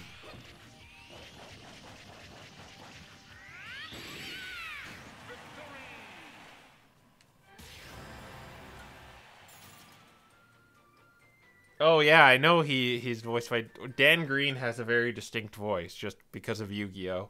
That's where everyone knows him from. Him and like Vic Mignogna, who's Edward Elric. Oh no, I didn't want to do it again. Oh, why did I press that way? No, I'm not gonna. Are you sure that Vic Mignogna? I'm stuck with names. Are you sure that Vic isn't trying to beat Kyurem to become a Sword of Justice? Oh yeah, he is Keldeo in the Keldeo movie, which is like distracting as hell. If you've seen Full Metal Alchemist. Okay, let's get out of Dreamland. God, that movie sucks so much. I hate it. By the way, the boss you are missing is Across the Sea. Yeah. I just wanted to kind of like clean up this sky area. You'll need to go to the sky area in order to get to Galeem. Okay. Well, I'm just gonna be. Well, I could already get there, but I'm just kind of cleaning up these events because I cleared up the other side. Yes, Dan Green is also Grovyle, even though I'd say Liam O'Brien makes for a much better Grovyle. It's because like Dan Green is the normal Grovyle voice too, just like Grovyle. That's him. Dan Green voiced a lot of Pokemon. Yeah. He's Trico. I don't know if he did Sceptile. He's Knuckles. Well, he was Knuckles. Knuckles, and Knuckles, and Knuckles, and Knuckles.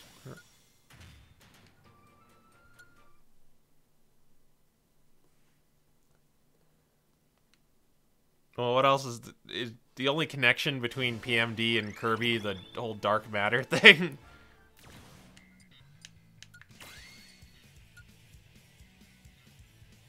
I think so, unless something else has popped up that I'm not aware of.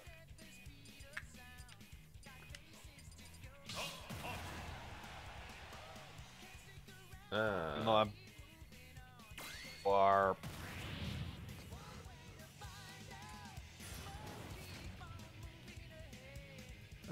Eating, easily distracted. Oh, like a normal Chow.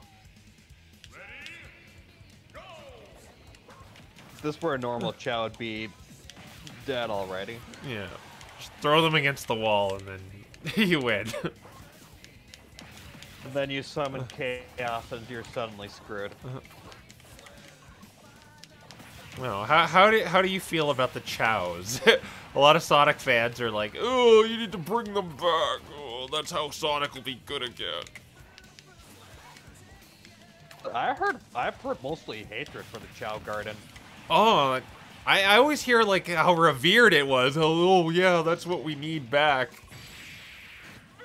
I always hate how much people. I always hear how much people dislike it. Oh wow, I didn't really like it all that much, to be perfectly honest here. Let alone like. I don't think it's what made Sonic Adventure good in any way, shape, or form, but it was a. You just collect food for them, like. I could sort of see an appeal for it. And it's also one of the few ways you can actually enjoy the, since they're the easiest way to farm Chao ingredients, but... Gosh, got it. Yeah, I remember just playing Sonic stages over and over again, just to get that stuff. I really didn't like all the other characters in that game, perfectly honest. Like, Sonic and Shadow had the only fun levels, and 2 at least. Oh my god, stop getting the star! If they didn't do that with the radar, then Knuckles and Rouge's stages would have been perfectly fine, but since they made it so the radar is only able to find one at a time, it does sort of get... Yeah, I think, as of right now, I think Sonic has much more to worry about than the Chao Garden. Yeah, the Chao Garden is the least of Sonic Team's concerns at the moment. Ugh. Yeah. Sonic Boom, or Sonic Forces, you had so much dang potential. What the frick did you do? I've noticed the AI, like, always texts in this game. Okay, yeah, I've cleared the path to Galeem. Let's go supersonic run all the way back down here. Oh no, we're still up in the clouds. We gotta find that pipe again. You have to make a rainbow connection. I don't want to go through the Pac-Man thing yet. Not Pac-Man. The Owen Don cheerleaders. Owen Don! Or I guess it's Elite Beat Agents and for us Americans. Did you ever play Elite Beat Agents? No. No. Pretty good game. Nice little covers. It's a rhythm game, so I understand if it's not everyone's cup of tea. Apparently, despite the fact that I'm musically inclined, I apparently suck at rhythm games.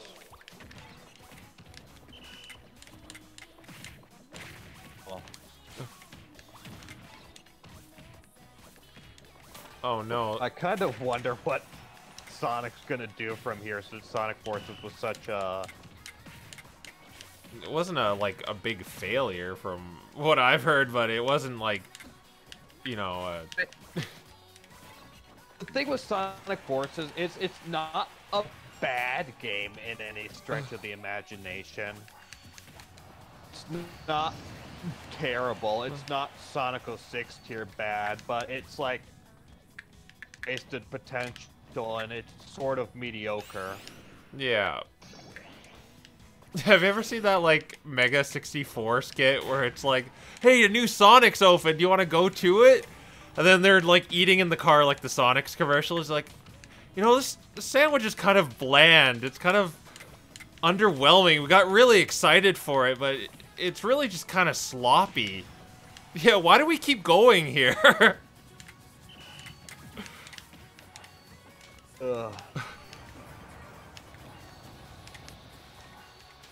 Because I constantly hope the next one will be better. Let's agree never to go to this restaurant again, and then they just go again.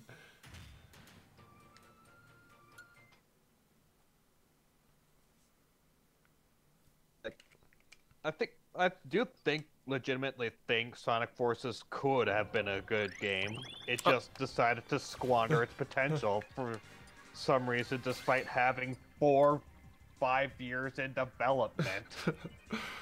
Yeah, what's funny, the fan-made game is actually good. The Sonic Mania. Sonic Mania, like, my 2D platformer bias aside... Oh, there's your Lapras. Yeah. Mania is good, I just wish it had more original stages, because I legitimately enjoyed the original stages a bit more than the, Yeah.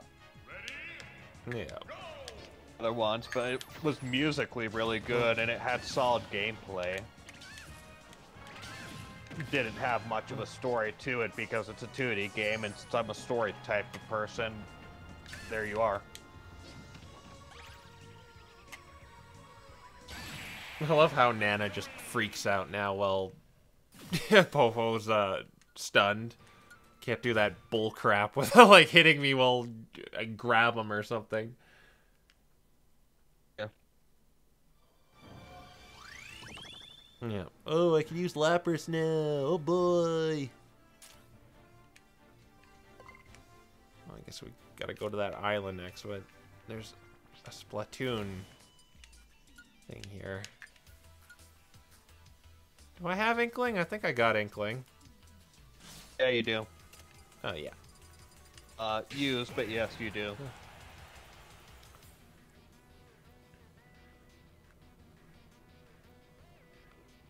To make an idea to make a character basically just to compete with Nintendo.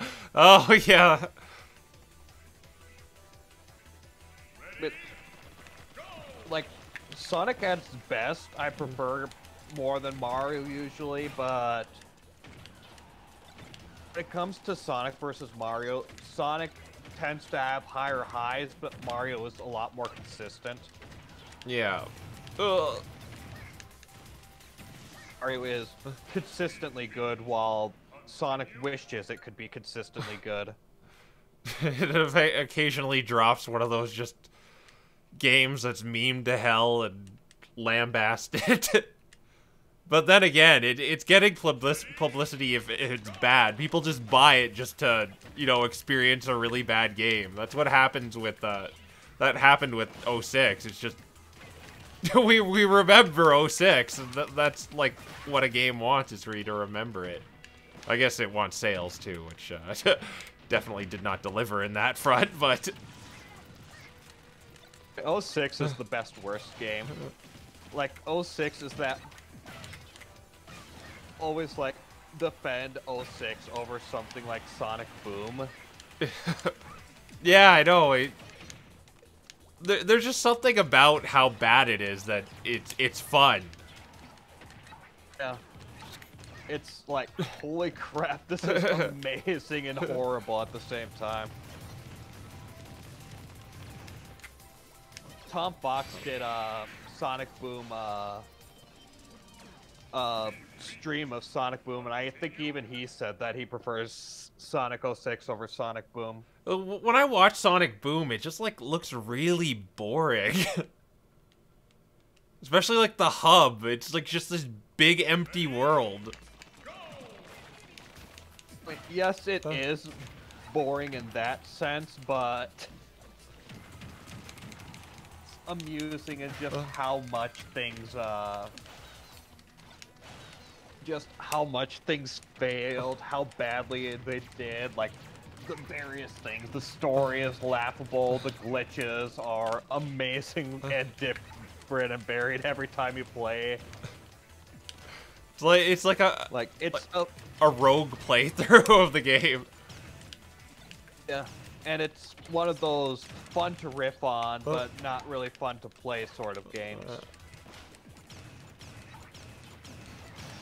Which is something I'll once again give it over Sonic Boom, which is not fun to riff on or fun to play. We've got only one of them left now.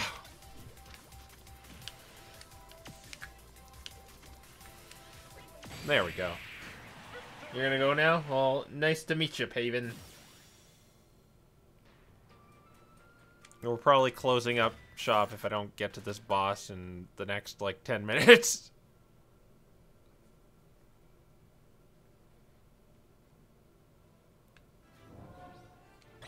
Okay.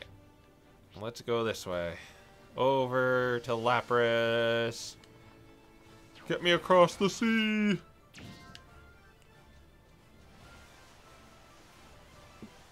Oh, a fish man. Eh?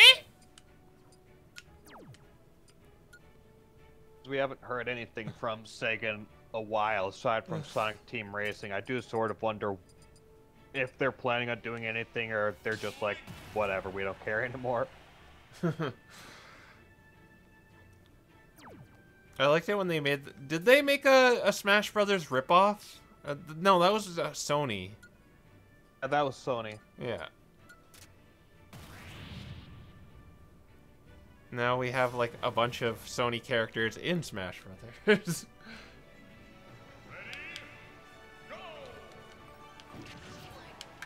To be fair, I'd rather be in Smash Brothers than PlayStation All-Star, cause I heard PlayStation All-Star pretty just meh. It'd be pretty funny if they put, like, Spyro or Crash Bandicoot. I could at least Crash currently I could see if they do decide to bring the Spyro Ignite trailer. I could imagine them bringing in Mega Man. Yeah. Yeah. But no, I think I mentioned this before, but I'm expecting for the next 4 fighters, I'm expecting Mithron, Rex, or Rex and Pyra, something like that. A Tales series game character, some sort of indie character, and sure about the 4th one. There's a Palutena who thinks she's a tree.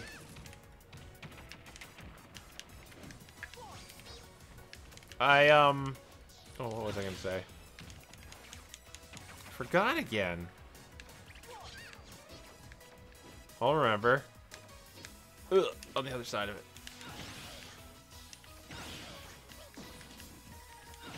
But what were we talking? We were talking about the All-Star thing.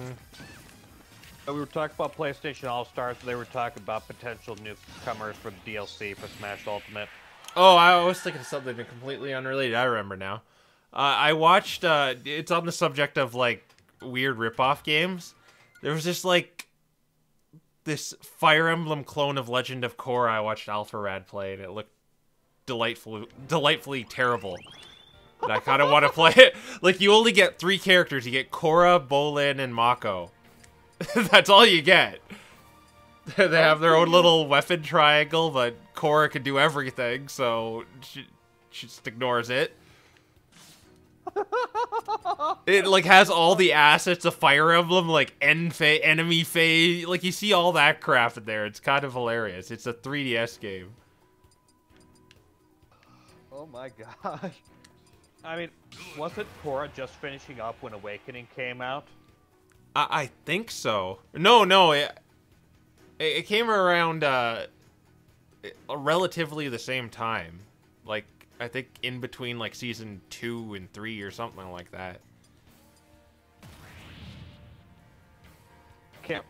I can't exactly remember, but I suppose if Awakening caused the Fire Emblem resurgence around the time that Korra happened, then I suppose it doesn't surprise me that Korra tried a rip-off game.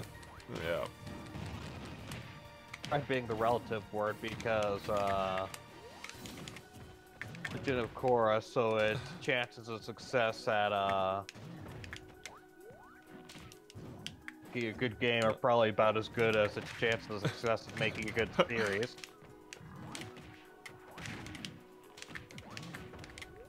Just hit him with slingshots. That's all you do. See, I've seen actually well, not recently, but semi-recently, I've seen a couple of, like, here's how Legend of Korra could be fixed, and there's a lot of people that have came up with a lot of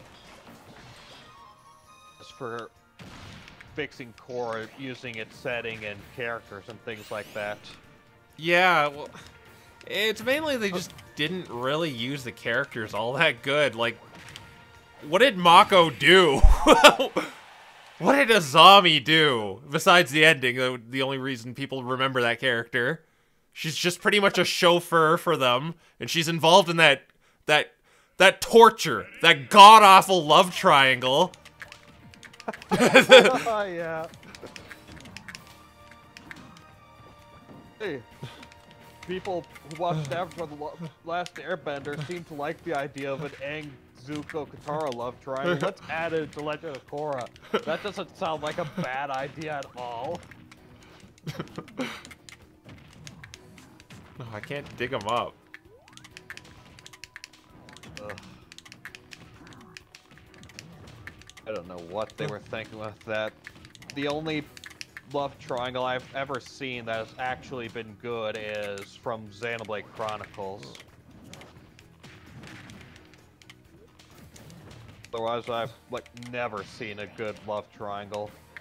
No, they all like just. Oh, how did that not hit?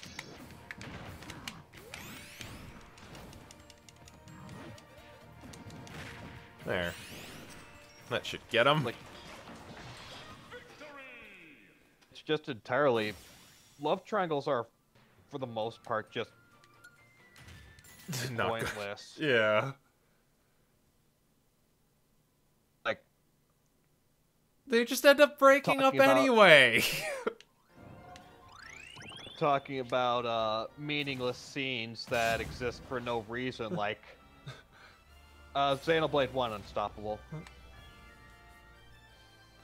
Talking about meaningless scenes that don't go anywhere, like, or meaningless events that don't have any thematic purpose. Like, what is the point of a love triangle in any story? Yeah, what kind of person dates their ex's ex? Type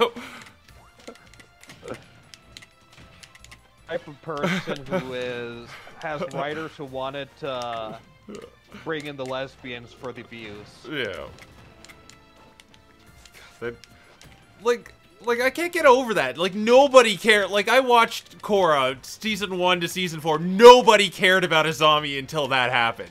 Nobody cared about her. Because she did, like, absolutely nothing. She was no Sokka. Sokka was awesome. She's not awesome.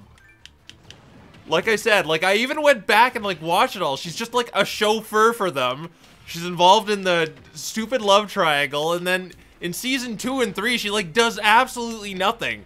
Then they bring her back for the 4th season where she's like, oh, she has to reconcile with Daddy Sato. But he just dies, so who cares?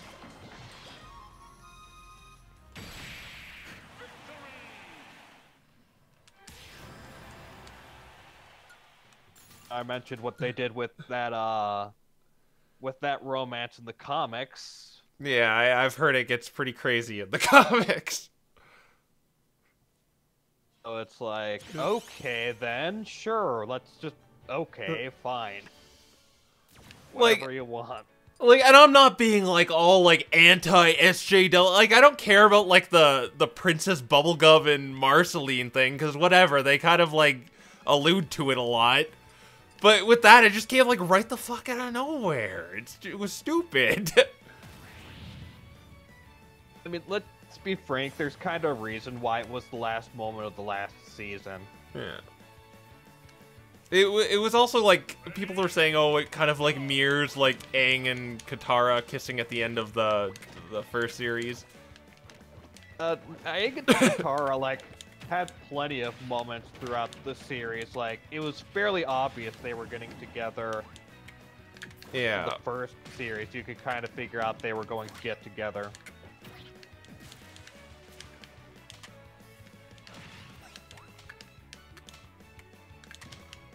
There's a lot of stuff I could bitch about Legend of Korra, but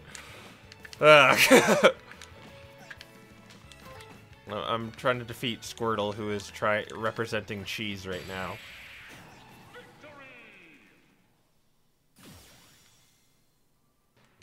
I'm being offensive. Oh no, I'm being oppressed.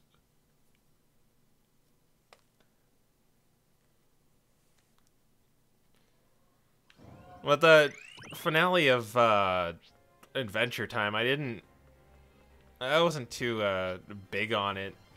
Definitely wasn't like terrible, but it was just kind of like meh. Just kind of meh. Felt like it could be better. I didn't watch Adventure Time at all, so yeah. Here. Done a lot of TV watching since, gosh, when did I stop watching TV? 2010. I haven't watched like any new shows since like 2010. Oh, Walter Raltz, were you here when I played against me swordsman, who I dubbed the replay annoying shithead? I'm well acquainted with the hero spin on the Mii fighter.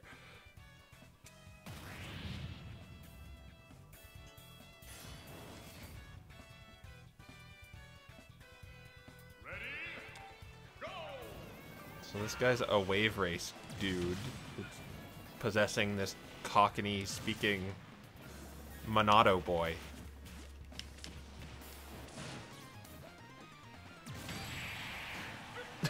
That's how you win. A slippery stage? I don't care. I'll just sit in one spot and spam projectiles. That's how you play Samus.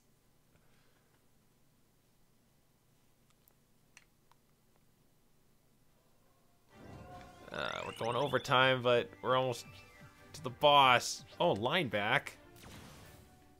No one knows how to swim, so I just gotta throw him into the water.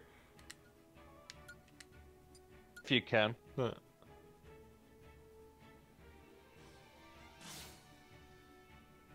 Yeah, I think, like, TV is dying because of the internet. Just, like, Netflix and stuff like that. Because nobody wants to sit through commercials, but I noticed, like, the internet is slowly becoming that with, like, ads and stuff, and it makes me sad. People telling you to hit that like button and comment and subscribe, and make sure you hit the bell for all notifications. It's like, I hate it because it's all so formulaic, and I hate, like, really formulaic things like that. That's why I don't tell people to do that. Like if they're going to subscribe and comment and stuff like that, then they would. Yeah, they'll do so without your help. Unless you think your audience are meatheads who don't know what those buttons do.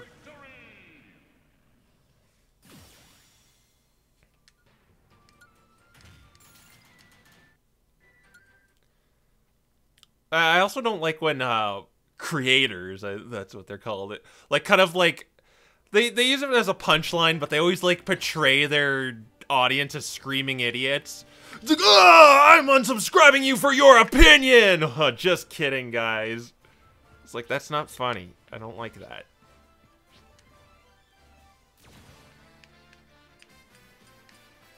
Shantae. Oh right, she's a spirit in this game. Yeah, well, I like shows, but I don't like TV because you have to, like, wait for your show to come on. I think TV is mainly just, like, for old people now who, like, don't know about the internet.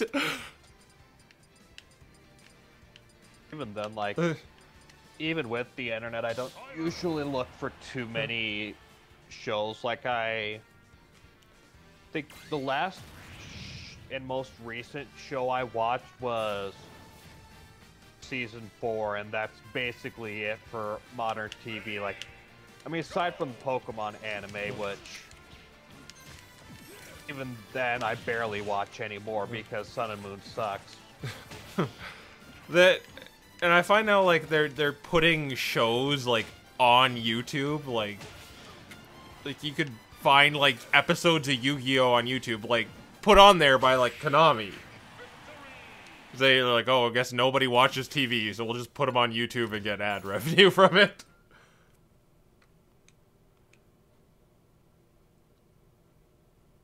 Instant Stop. Well, this is the indie character that everybody wants. Yeah. Aside from Sans. But Ness is already in this game. Yeah. You just gotta, maybe if you kill Ness and then he becomes Sans.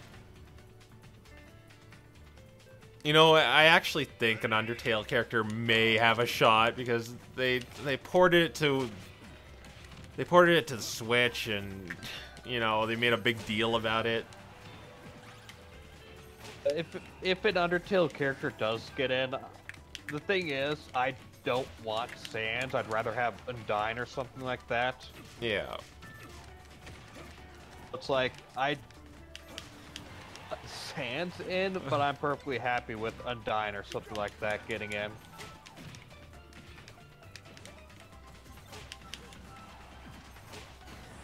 Man. If Sans did get in, I wouldn't like throw a fit or anything, but it's like, I don't know. I feel like their characters, and I think Undyne's personality would fit perfectly with Smash Bros. Yeah. Well, then again, like, anyone could get in with the whole Piranha Plant and Joker and Cloud and all that.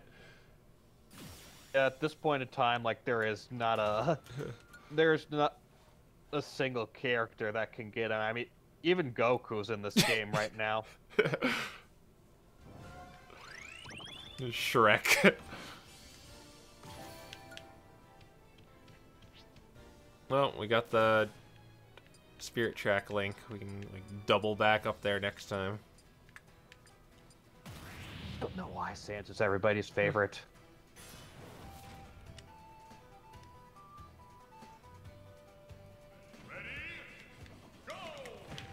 We're on the train. I love trains. It's like Selphie from Final Fantasy VIII, the one everyone hates. Well, there's a lot of Final Fantasies that everyone hates. If I think 9 was like the last kind of really good one. I was just about to say, like, everyone in 10 and almost everyone in 12 and in 13. Ugh, 14, not 14, 15 was okay. It's just problematic in many areas. yeah. Like, it's a step in the right direction comparatively, but it's certainly no 7. Yeah. Or not 7. 9. Because I found Final Fantasy IX brought it back to its fantasy routes, where it was kind of more like final sci-fi up until the PlayStation era anyway. Yeah, Final Fantasy starting, I think, 6 started going more steampunk. Yeah. And then 7 went And- like futuristic, and then 8 was like high school drama and flying school. Like, I don't even know what the genre is there.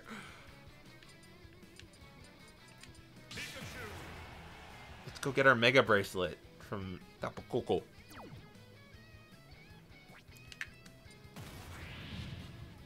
And 9 went back. I think 10 was also more fantasy-like, but that's just because she was destroyed and technology still technically existed. Machina. Yeah. And then you have guns and stuff like that in 12. 13 is very future tech. Yeah. 15 is modern day. Final Fantasy in the modern day. Remember the 14? 14's the like Final Fantasy road trip, right? Where they're in the car. But that's 15. 14's a mobile game. Or Oh, not right. 14, Yeah.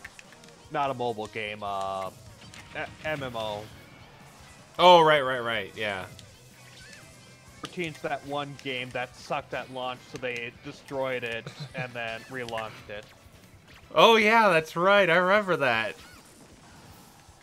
For what it's worth, from what I've heard, 14 in current iteration is actually really good, but Yeah. footage of it, and like one of the starting locations you get, the forest area is actually really beautiful. I'm Yeah. like very wary to go on to MMOs. I don't have, I've basically decided I don't have time to go into MMO, so I'm not going to try. Yeah, exactly. Rick the hamster from Kirby's Dream Land 2. That's 15, where you're like on a road trip and like it's modern day times, only there's fantasy weapons and monsters in it. Yeah, I've But kind it of just, grown kind of like towards that kind of Final Fantasy. I like 7, but you know, the more they do it, the more I just kind of like don't like it as much. Oh, everything's all freezy except the blocks. Is it just slippery or do I freeze? I think I just slip around. Is that bad? Oh, nope, I do freeze.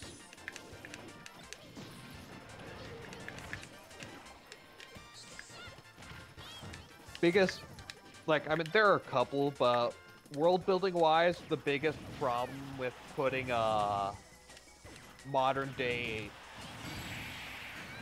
having a modern day Final Fantasy is like there are monsters everywhere, but like none of the cities reflect that there are monsters everywhere. Yeah. Like, question, like if a bunch of monsters were to appear in real life, what would be the first thing we would do aside from panic? Try to get rid of them. Yeah, there's that too. Rathalos, huh?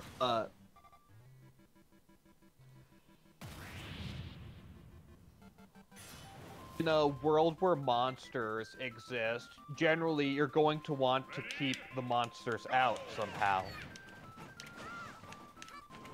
So, generally the easiest way to do that is to build walls.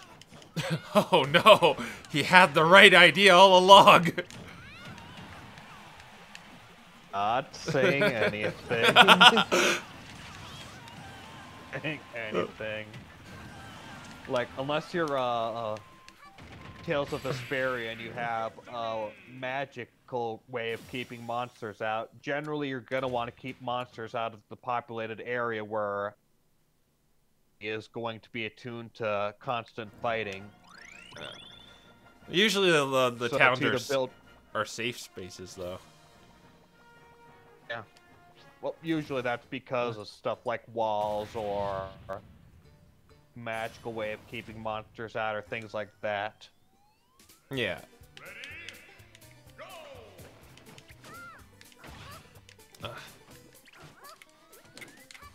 Generally, what you wanna... I find generally, like, the Tales of games kind of do that good, too. The Tales of games usually... Like, the Tales games really pull in their world building. Building is usually one of the more important things about a Tales game. They're good with a lot of things. Yeah. Really the only fun thing they're terrible gameplay. with is the lip flaps movements for their games. Well, Bandai anyway. Yeah. Like if you've Lip ever seen flap that. move- Oh. If you've lip ever flap seen. movement and... Go on. It's either the lip flap movement or there are occasions where the plots sometimes go, wait, what, huh? Like, if you've ever seen that Dragon Ball Fighters game, which was made by Bandai also, it's really terrible with the way they move their lips. Ugh. Did you get Crom yet? No, I did not get Chrom. The only Fire Emblem character I have right now is, Marth. I think you might be able to get somewhere, though I'm not sure. I mean, obviously you could get Robin somewhere, but I mean, I think you might have access to Robin right now, though I'm not sure. Yeah, I'm just gonna finish up this area, and we're probably gonna... Oh, there's someone right there, as we beat up Zelda. No, you're apparently nowhere near close to... No, wait, Crom's in the Dark World, I think. All this training hasn't paid off yet.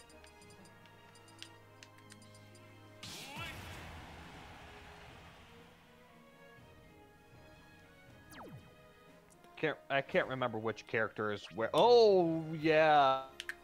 One. Oh, is this a terrible one? Stamina battle reinforcements will appear after an enemy is KO'd. Defeat an army of fighters. How do you feel about the Champions Ballot? What's going on? There's, tornadoes. This seems awful. It's a little difficult.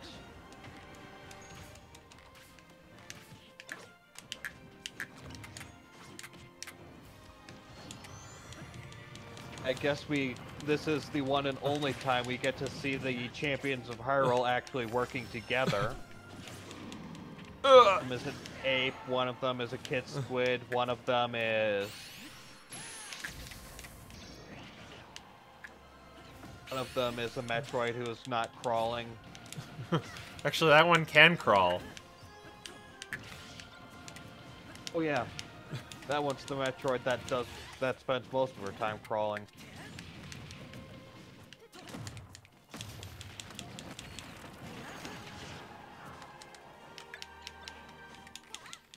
Ah, they got me. So close, too.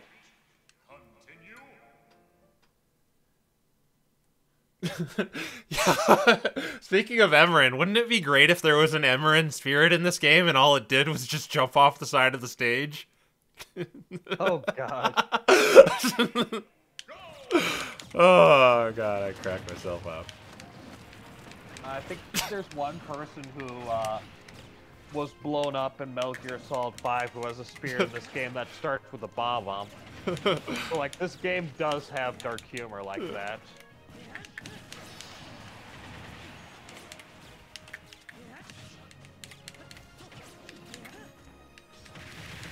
But, I don't think Daruk is the one who's supposed to be having mastery over the wind. Is there an Emerin spirit?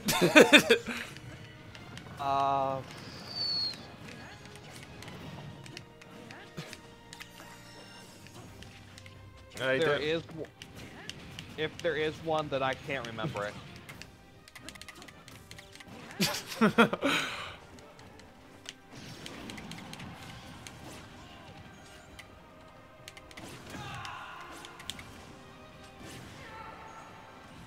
This might be a good area for the Metroid spirit. Oh, that's when you KO, you get, like, bonuses, right? You gain health upon getting KOs. Gets a fairly substantial amount of health, too.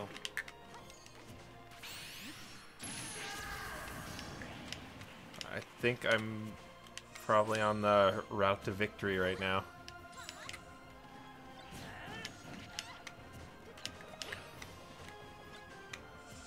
Yep. Oh, no! There, okay. I fixed it. What'd you call it?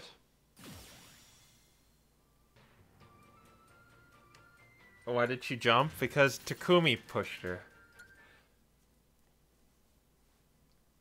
Just take blame, Takumi. Yeah. Oh, it's Toon Pink.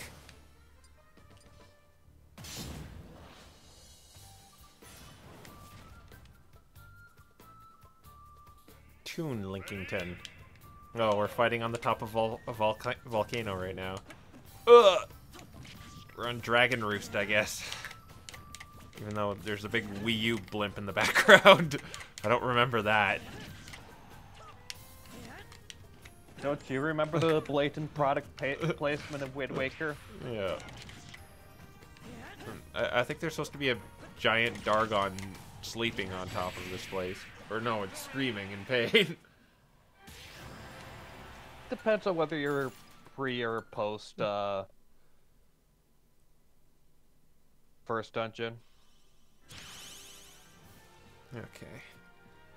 Remember, as a kid, I wasn't aware that Gorons were actually in... and this was before I actually beat Wind Waker, but... aware that... Gorons were in the game, so I thought the Ruda were descended from the Gorons because I thought Dragon Roost was Death Mountain. Oh, yeah. There is, like, one Goron in that game, right? There's 3. Who were they again? I completely forget. They're part of the trading quest for the town items. All right. Those items that you put on the pedestals, like the flags, the flowers, and stuff like that. And you had to trade them between the Gorons. Ah, yeah, I remember they were somewhere in the game. It's just, I forgot where. So I forget what like the Wind Waker style Gorons looked like. I mean, they're very heavily covered, which is why I didn't even know they were Gorons. Like, And you only know if there's you only know if they're Gorons by bombing them. yeah, and then the Zoras just needlessly evolved into birds, even though like the whole world is water. Does that make sense, right? In Breath of the Wild, you have both the birds and the Fish people. yeah.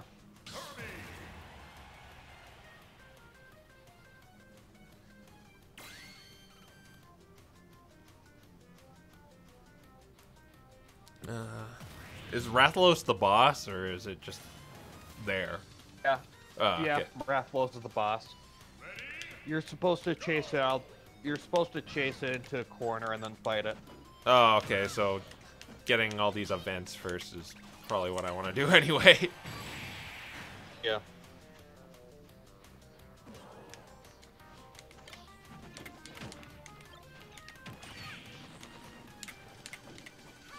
You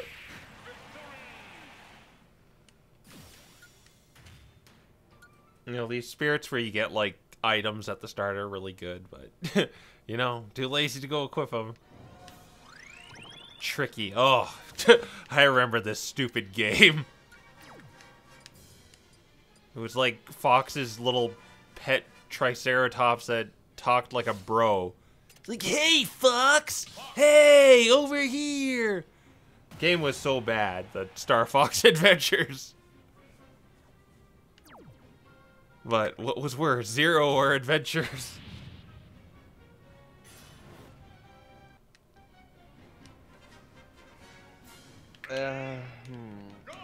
Did you ever play it? Adventures? No. Yeah. I'm aware that it's very Legend of Zelda-like, but that's... yeah. And they have, like, the worst, like, made-up language, too. Like, you hear Crystal talking at the beginning. She's like, Koke Noke Loco! Dinosaur Planet, Loco!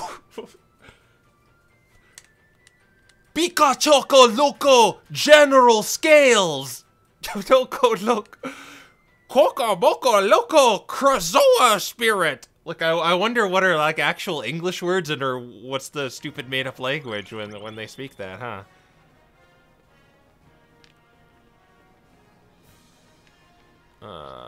We get a free treasure chest.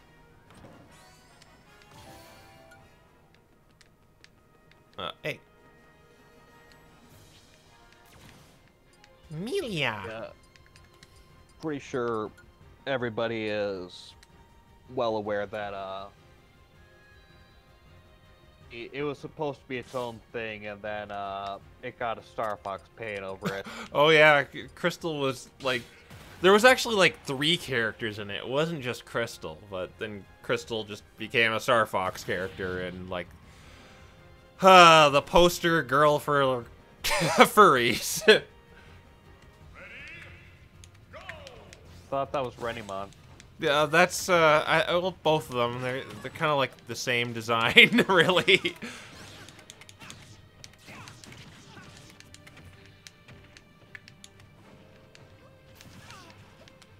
Ugh. The poison floor is doing a number on me. Will I have to give in and equip some poison immunity? Oh, die, Shulk. I don't know why this has a poison floor. I don't remember poison really being Melia's thing. I thought, remember search me correctly, Ricky is the one who used poison more than Melia did.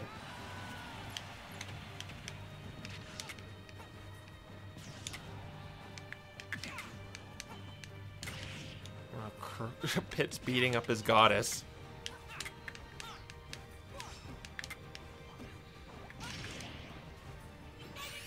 I like the lightning chariot because I don't have to like be near them to do it.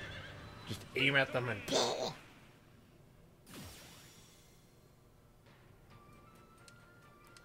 Well, if you think Nintendo ruined Star Fox, just go play Kid Icarus Uprising. You'll pretty much get a Star Fox game.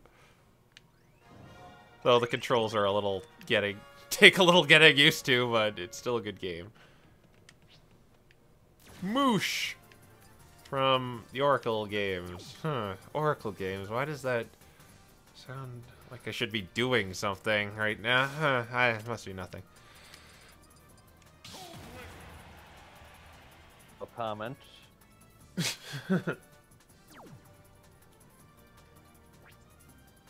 Oh, thank you, Serena.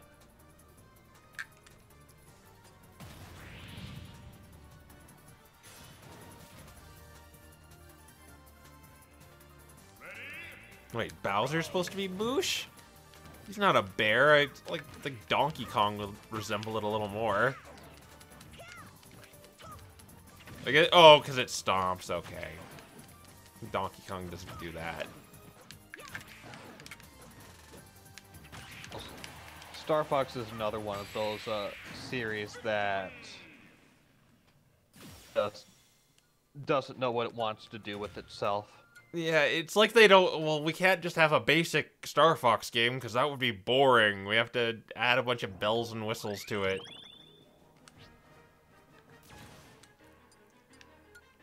But those are like the best parts of Star Fox Zero when it's just being a normal Star Fox game.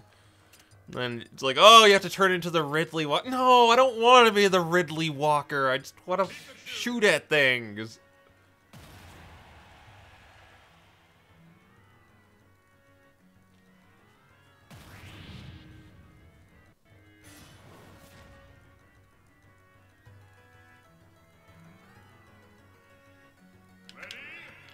So, oh, I picked the wrong type. Why is Garchomp running from Pikachu? It should have no problem with the crappy Pikachu. I guess it's possessing a winged lizard that's not a Dargon. For some weird reason. See, so this is the OP Pikachu from Let's Go Pikachu. Yeah. That's why it's running away. Please don't flip. Don't flip. Don't flip. Do something like blow up the bottom of the stage. Something stupid like that. Dialga, please. There, okay. Did it before he even did anything. I don't think Dialga flips. I'm pretty sure Dialga can only do that laser beam, destroy the platforms, and slow down time. Oh yeah, that's right. I thought they both did something really annoying, but Dialga slows down time while Palkio's the one who flips. Okay, so let's chase down a Dargon now. Corner him. It's like the stupid Furfrou minigame from X and Y. Okay, he's... Well, okay, no it's not, because he's cornered now. Okay.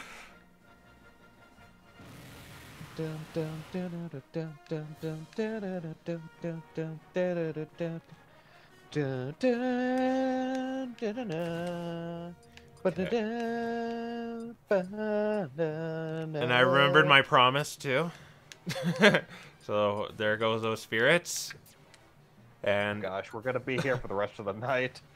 There's no Monster Hunter characters, but I'll select a character that is proficient in killing Dargons with his Dargon killing sword. And Prince Mars Marmar. Take your strongest team into this no-frills battle. Strongest team, no spirits. Logic out of 10. My prayers are with you.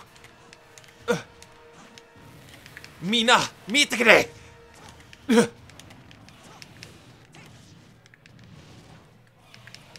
I like how he says predictable, though. It's my favorite Marth quote in Smash when you get predictable when you just counter.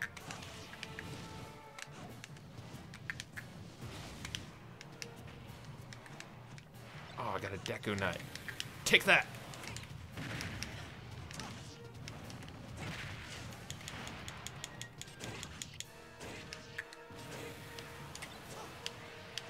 Oh, he's down.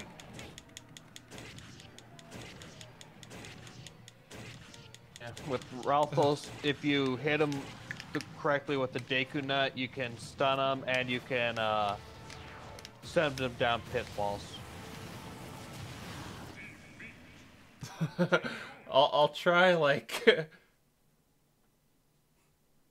a few times, but yeah, this looks like it's not gonna happen though. It looks like I get like really good at dodging his attacks. Ralphos is one of the more difficult bosses to dodge, mostly because he has so many stun frames.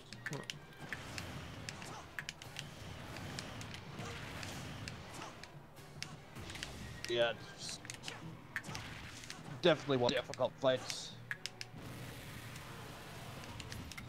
This thing is also, I think this is the final boss for Marth in his... Yeah, his classic campaign.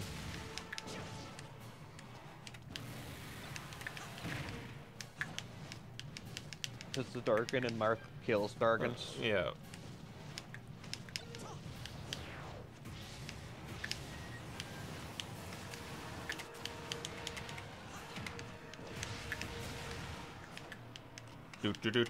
I like that remix of like I think it's called Path of the Hero King. That remix for Marth.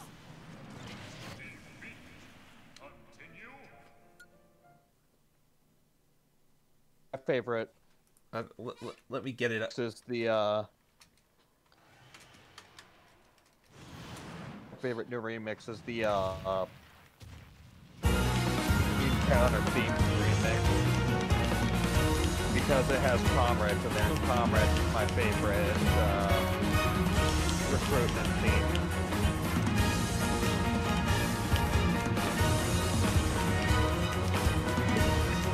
There, we got Marth's music playing.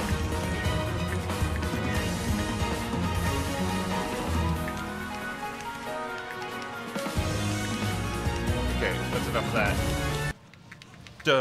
It's just a remix of like the first battle theme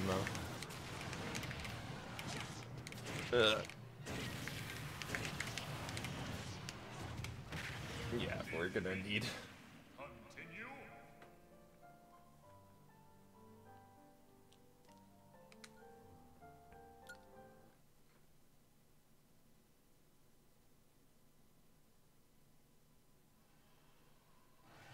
Oh, I blasted music. I couldn't calibrate it right because I was doing it with one hand. Oh, and that's an out of context quote. That'll any second now.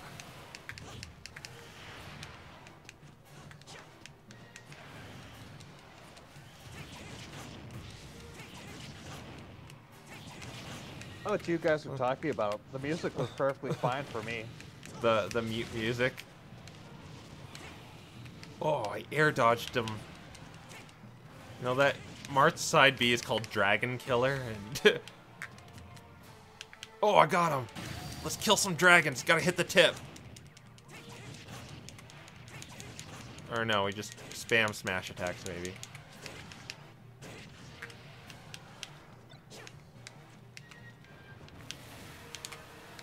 Oh, I missed him.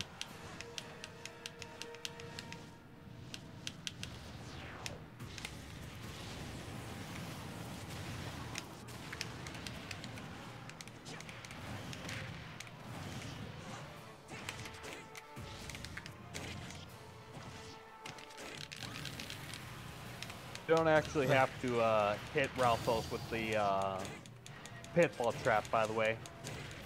Yeah, he just Across the ground, he'll eventually. Yeah, he just did that. I was like, wait, well, how did he do that? Should counter more? Well, using counter during this fight seems not that good because he's predictable. Are you saying that using counter is very counterintuitive? Yeah, exactly.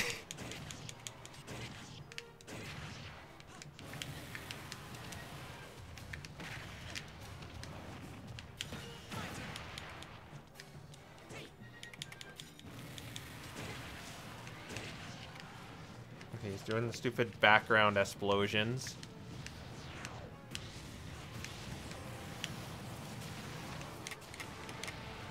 You know, I'm kind of getting the pattern. Like, I know I'm gonna die a few more times, but I... Oh my.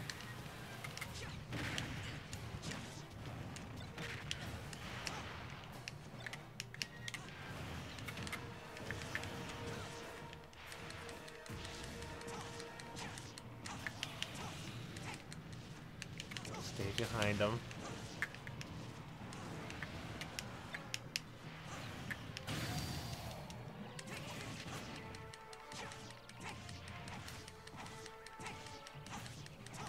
Half health. But I'm at the point where, like, one shot will get me. Oh, he tricked me!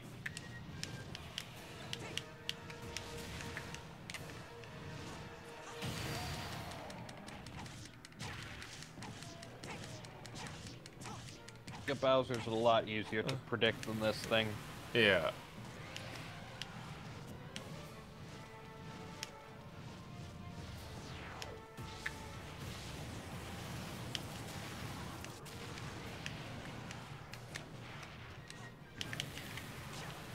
Okay. I can do it. I think I can do it. I think I can do it.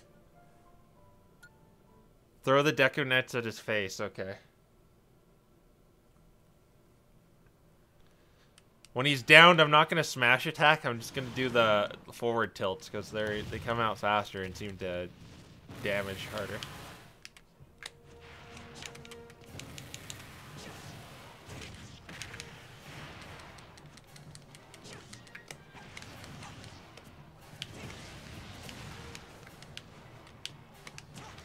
Ugh.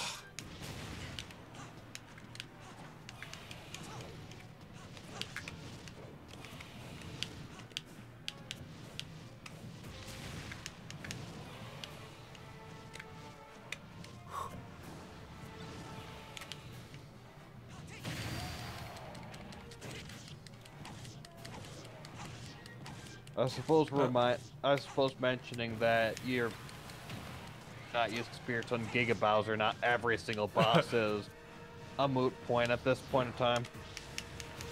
Yeah, but we have to do it for, like, every boss, right? We have to do it for every boss. Not happening. I'm just gonna say this right now, not happening at all. I got him down to, like, half. I just gotta work on dodging these attacks. I just gotta get his patterns down, and then I could just, like, do a no damage run of this.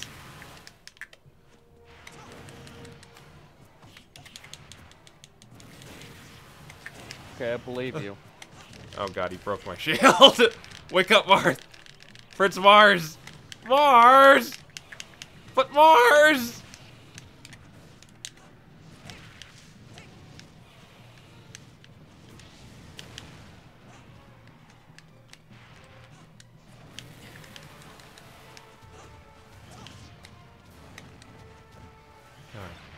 Show your stupid ugly mug here.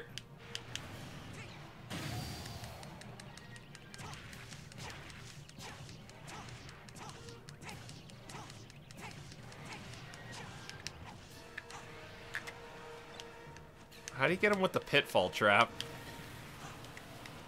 Just place it down and wait. Oh. I just throw it at him and it did nothing. Yeah, no, you have to just place it on the floor and wait for him to do some sort of charging move and he'll eventually fall into it.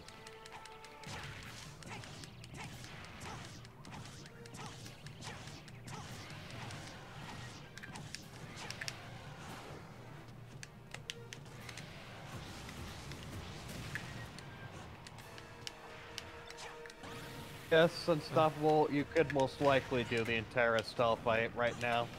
Yeah.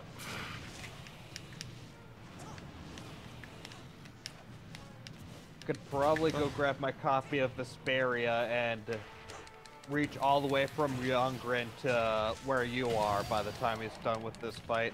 Oh god, we're both stunned. Youngren, whatever that town is called.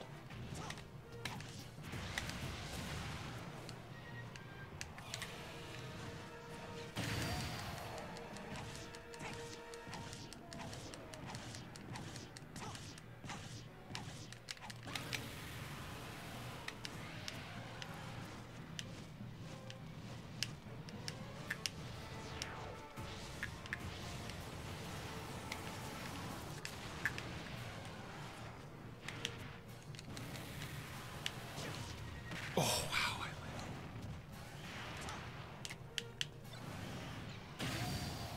wow. Yormgud, that's it, Yormgud.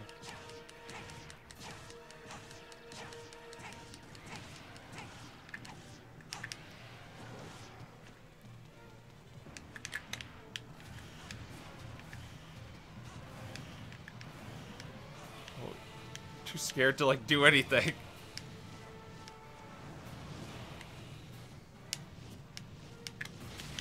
Need some items.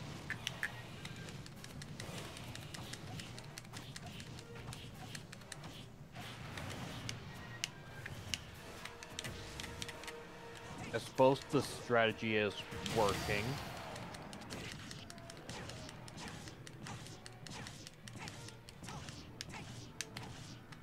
Of course, he basically has to just cherry tap you and you die, but working strategy.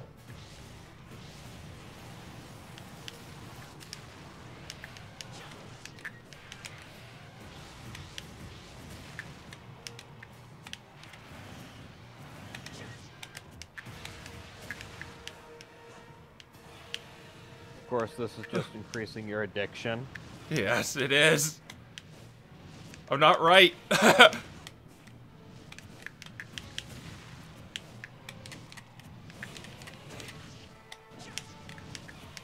god, my shield. Oh no. Oh, well, Crow's occupied. He's defeated. No, I'm defeated. Ah.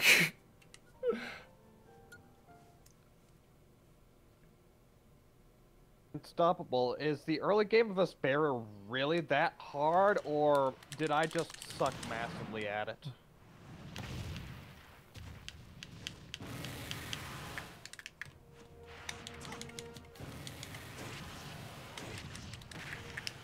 Disco Little, your explanation is that Crow decided to fight Rathos without spirits. Yeah. We do one, we have to do them all. Can't do it all, them all. I'm telling you right here, you cannot do them all without spirits. See, I got some down. You just have to get behind him while he's flying.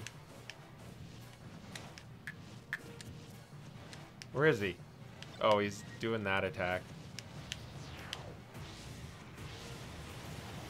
I could stop every single early boss. Like, I had to restart multiple times that I've never avoided using a life bottle for, but I've just been decimating the bosses. No life bottles used whatsoever. Like, I mean, I'm using way too much TP and constantly spamming orange gels, but using any life battles or needing to restart or anything with the recent bosses.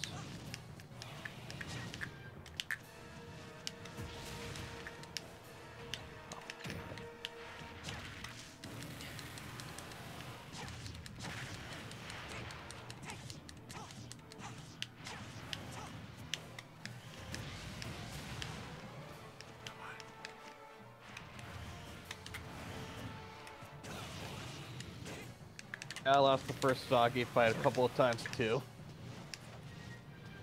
had a really horrible moment. I can't remember what the boss is called, but there's that one boss that you fight this giant wolf and its pups, and you've got those flowers that you can target that release that paralyzing spray. Confuse it. I had this really terrible luck where I was caught in between the Rita and her casting, and both my physical fighters were there, so we were constantly getting stunned, casting into the flowers, and the boss was constantly attacking us, and it was horrible.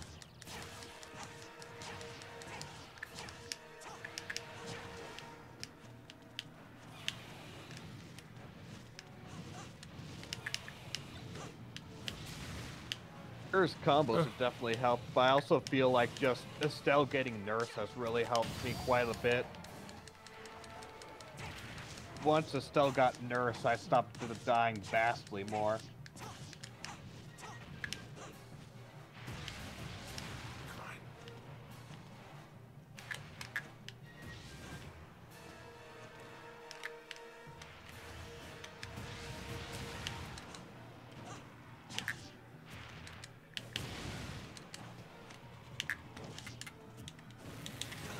I didn't get the secret mission on my successful attempt, unfortunately.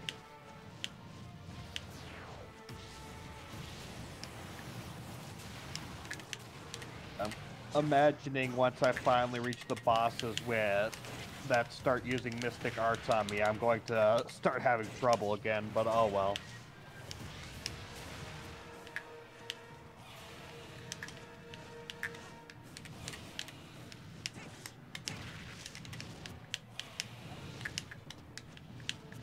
Behind him.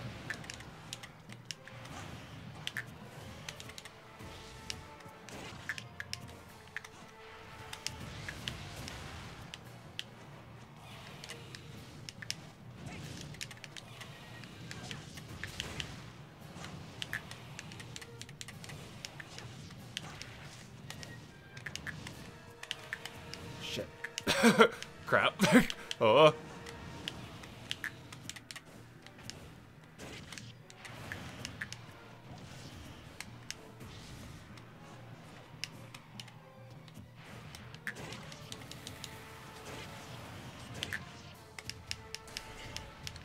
Oh no.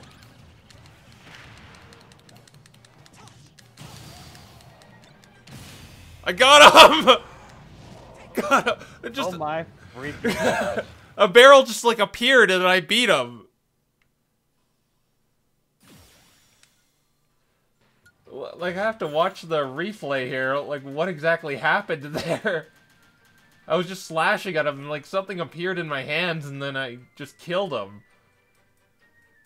Yeah, where'd that barrel come from? I have never seen that barrel before, ever. Yeah. I know there was a barrel.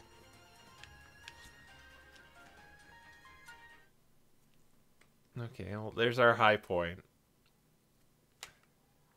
I slayed the Dargon with Marth. Oh, do we get never do that again?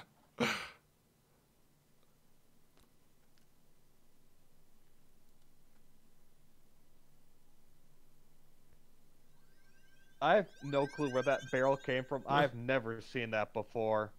Yeah, it was just kind of weird.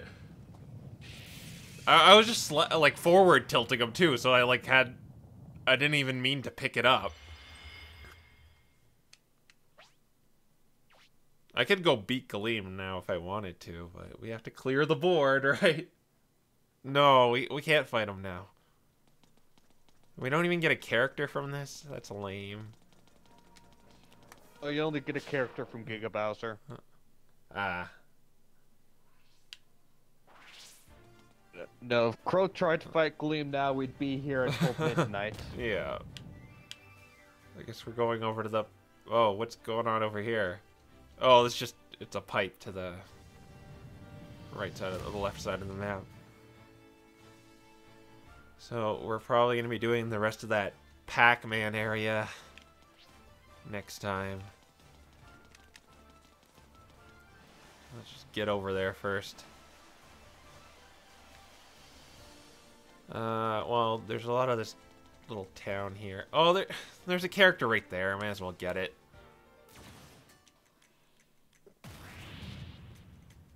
Just medley. Since we went overtime, there's 6 minutes left to the hour, so... Oh, I forgot to put my spirits back on. Oops. Oopsie daisy. Getting rocked by Charizard. Yeah, let's put those spirits back on. Man, doing just the events without spirits is... Ugh. Because there are a lot... I mean... You're focused on one thing with the bosses, but with this, you're focused on multiple things. And to be fair, while it is one of those, I guess us in the chat will just have to randomly chatter on to finally kill it. It is actually sort of neat seeing these boss fights fought without spirits, just because it requires a work and things like that in order to really do them spiritless. Yeah, it reminds me of like old school NES games where you kind of hit a pattern and it's like, okay, I can't avoid that attack, but I can avoid this attack perfectly. Oh, in that way, it's sort of like, okay, that's actually kind of awesome, though. Beat this game, you cannot beat all the bosses with no spirits. Beat Gleam, and you cannot beat the final boss with no spirits. You can maybe beat some of the but you cannot beat the final boss with no spirits.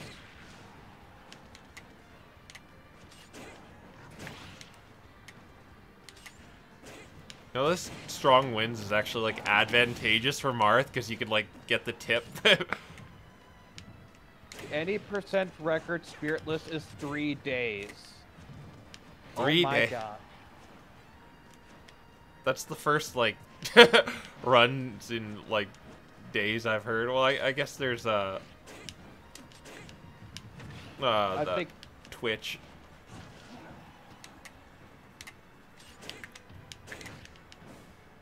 I know there's been World of Light speedrun.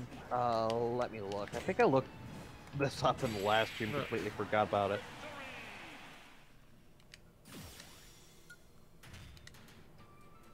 I see some people actually playing it on stream spiritless.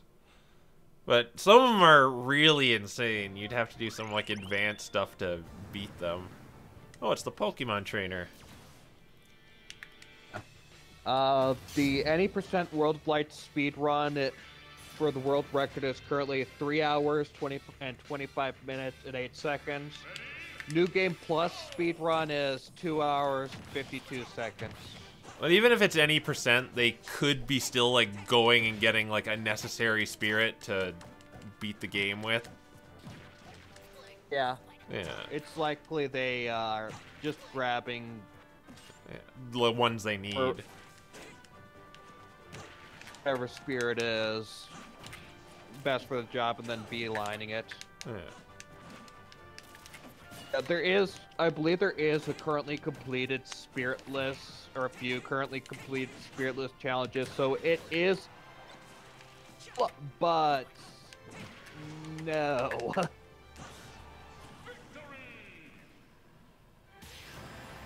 Okay. Well, okay, we got the Pokemon trainer. We'll end on that one. Guess we're gonna be doing Pac-Man World next.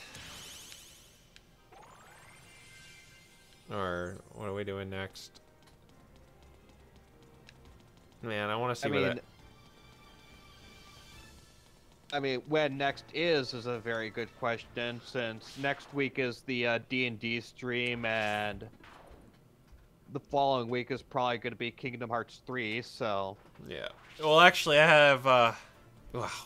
I'm going to be probably doing a lot of things through the next 2 weeks.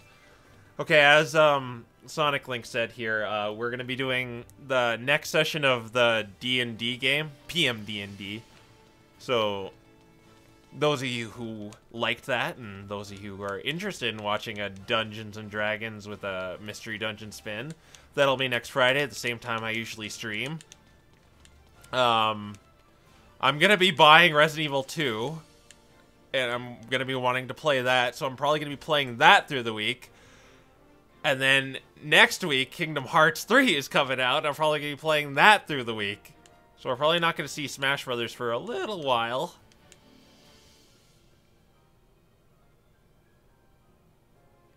Just a little while. Yeah.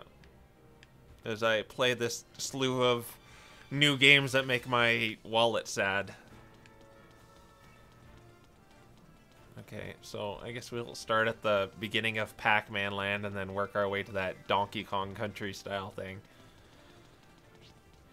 And, oh right, skill tree. Let's level up stuff. Yes, Unstoppable Kingdom Hearts 3. That is actually coming out within a feasible amount of time. Yeah. Unless it, like, a surprise delay. I know it's quite a shock to actually have Kingdom Hearts 3 be releasing within 10 days, but... It's coming out. It is a thing in this reality. I actually can't wait for Kingdom Hearts 3. Yeah, me too.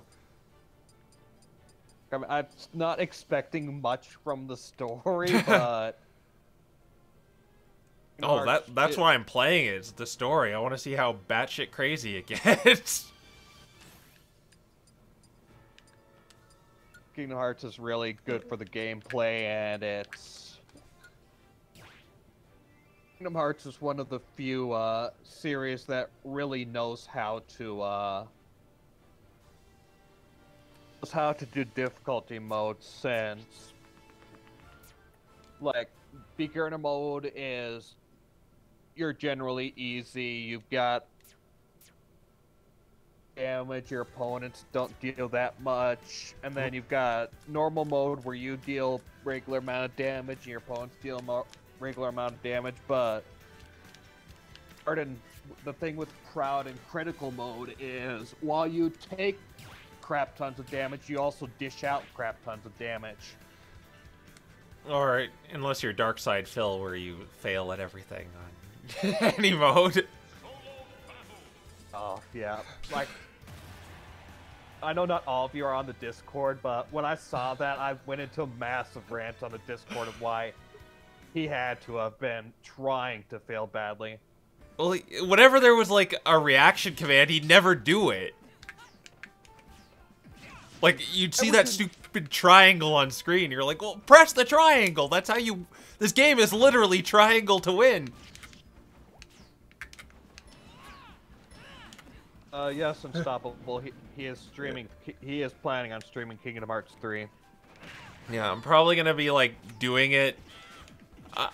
I'm gonna be like playing it to play it too. So I'm not gonna be like, you know, in full like, oh, hey guys mode. You're free to join, but you could. You'll probably have played it by then. Like assuming you don't start right away, yeah. Probably going to be spending most of that,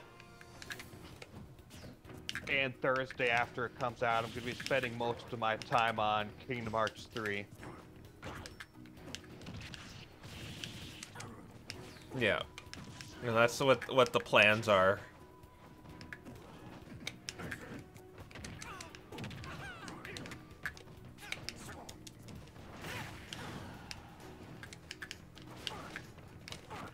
Wow, revenging off your arrows. That's actually a pretty good idea. Well, the thing is, it gets crappy damage, though. He's trying to kill me because he's doing the forward tilt. Oh! I don't know, revenge gave you more damage proportional to the damage you took. Yeah, it's like counter. Okay. So if you, like, get a Ganondorf strike, you're gonna be pretty powerful. I imagine engineering a reverse Warlock punch into of revenge will make you absolutely deadly. Yeah.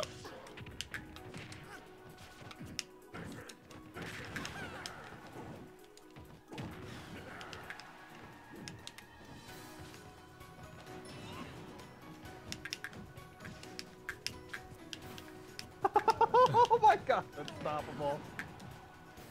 I can't. Unstoppable. Starting with the Kingdom Hearts 3 is kind of one of those, let's just say the Kingdom Hearts series is not very beginner friendly. Oh no! Well, the short of it is a kid with a giant key runs around Disney Worlds and kills shadows. But it's, oh my god, it is like way more than that. Series is way too complex for its own good.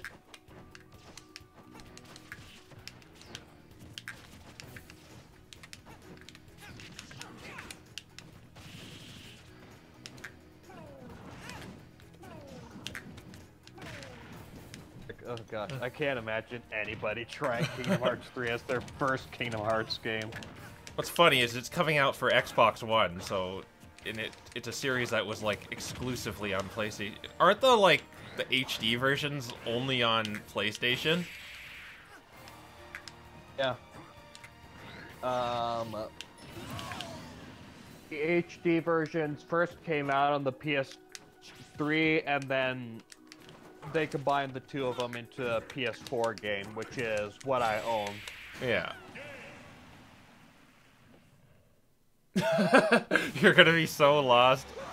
Man, I don't even want to, explain it, because it's so hard to explain, especially when I'm, playing an online match. Oh, recoded? No, that's not even beginner-friendly, because they introduce a bunch of stuff in that. I mean, Recoded has Naminé, explained before. It has, pictures of the, Aqua and Terra, as Shion and Axel, and a bunch of characters who you wouldn't know. It's not even as simple as playing 1 and 2 or watching 1 and 2, because you're not going to get the full story from 1 and 2. Actually started with 2.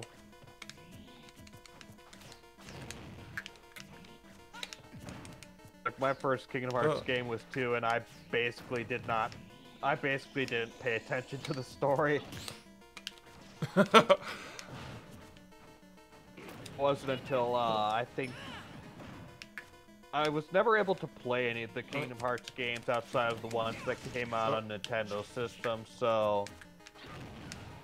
the series to get more context for the story. Like, when I got the, HD collection for the PS4, that was my first time playing half of the Kingdom Hearts series. Yeah. Oh, wait, that was only 1 stock? Yeah, that was only 1 stock. Yeah, I wasn't even looking.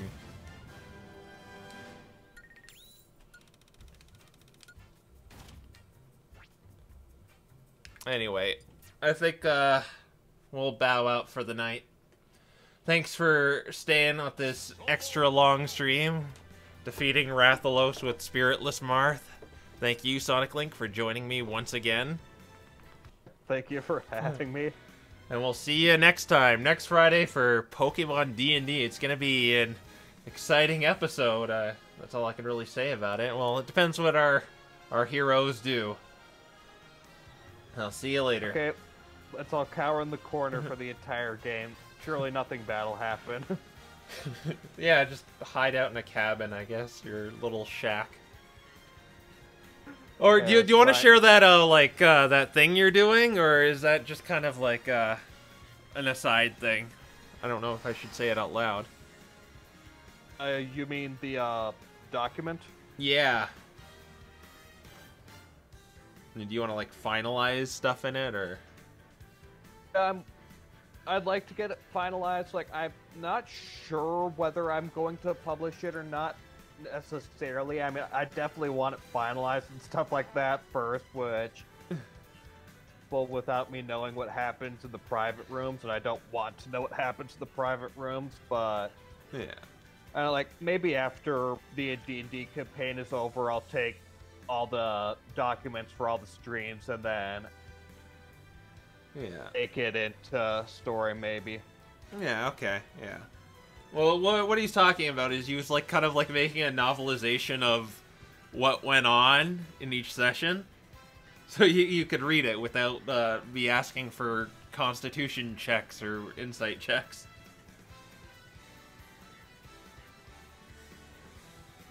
But yeah, so that might be a thing later. Definitely, like, again, I definitely want to get, because I don't want to metagame, but Yeah. stuff that happened in the private rooms is sort of important.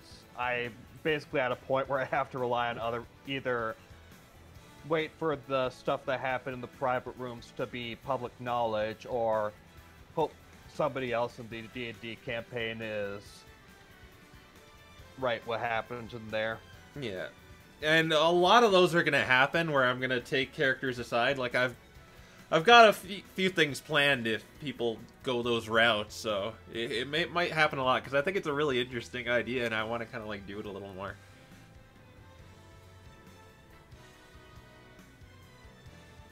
But anyway, I guess I'll see you guys later. Bye. Yep.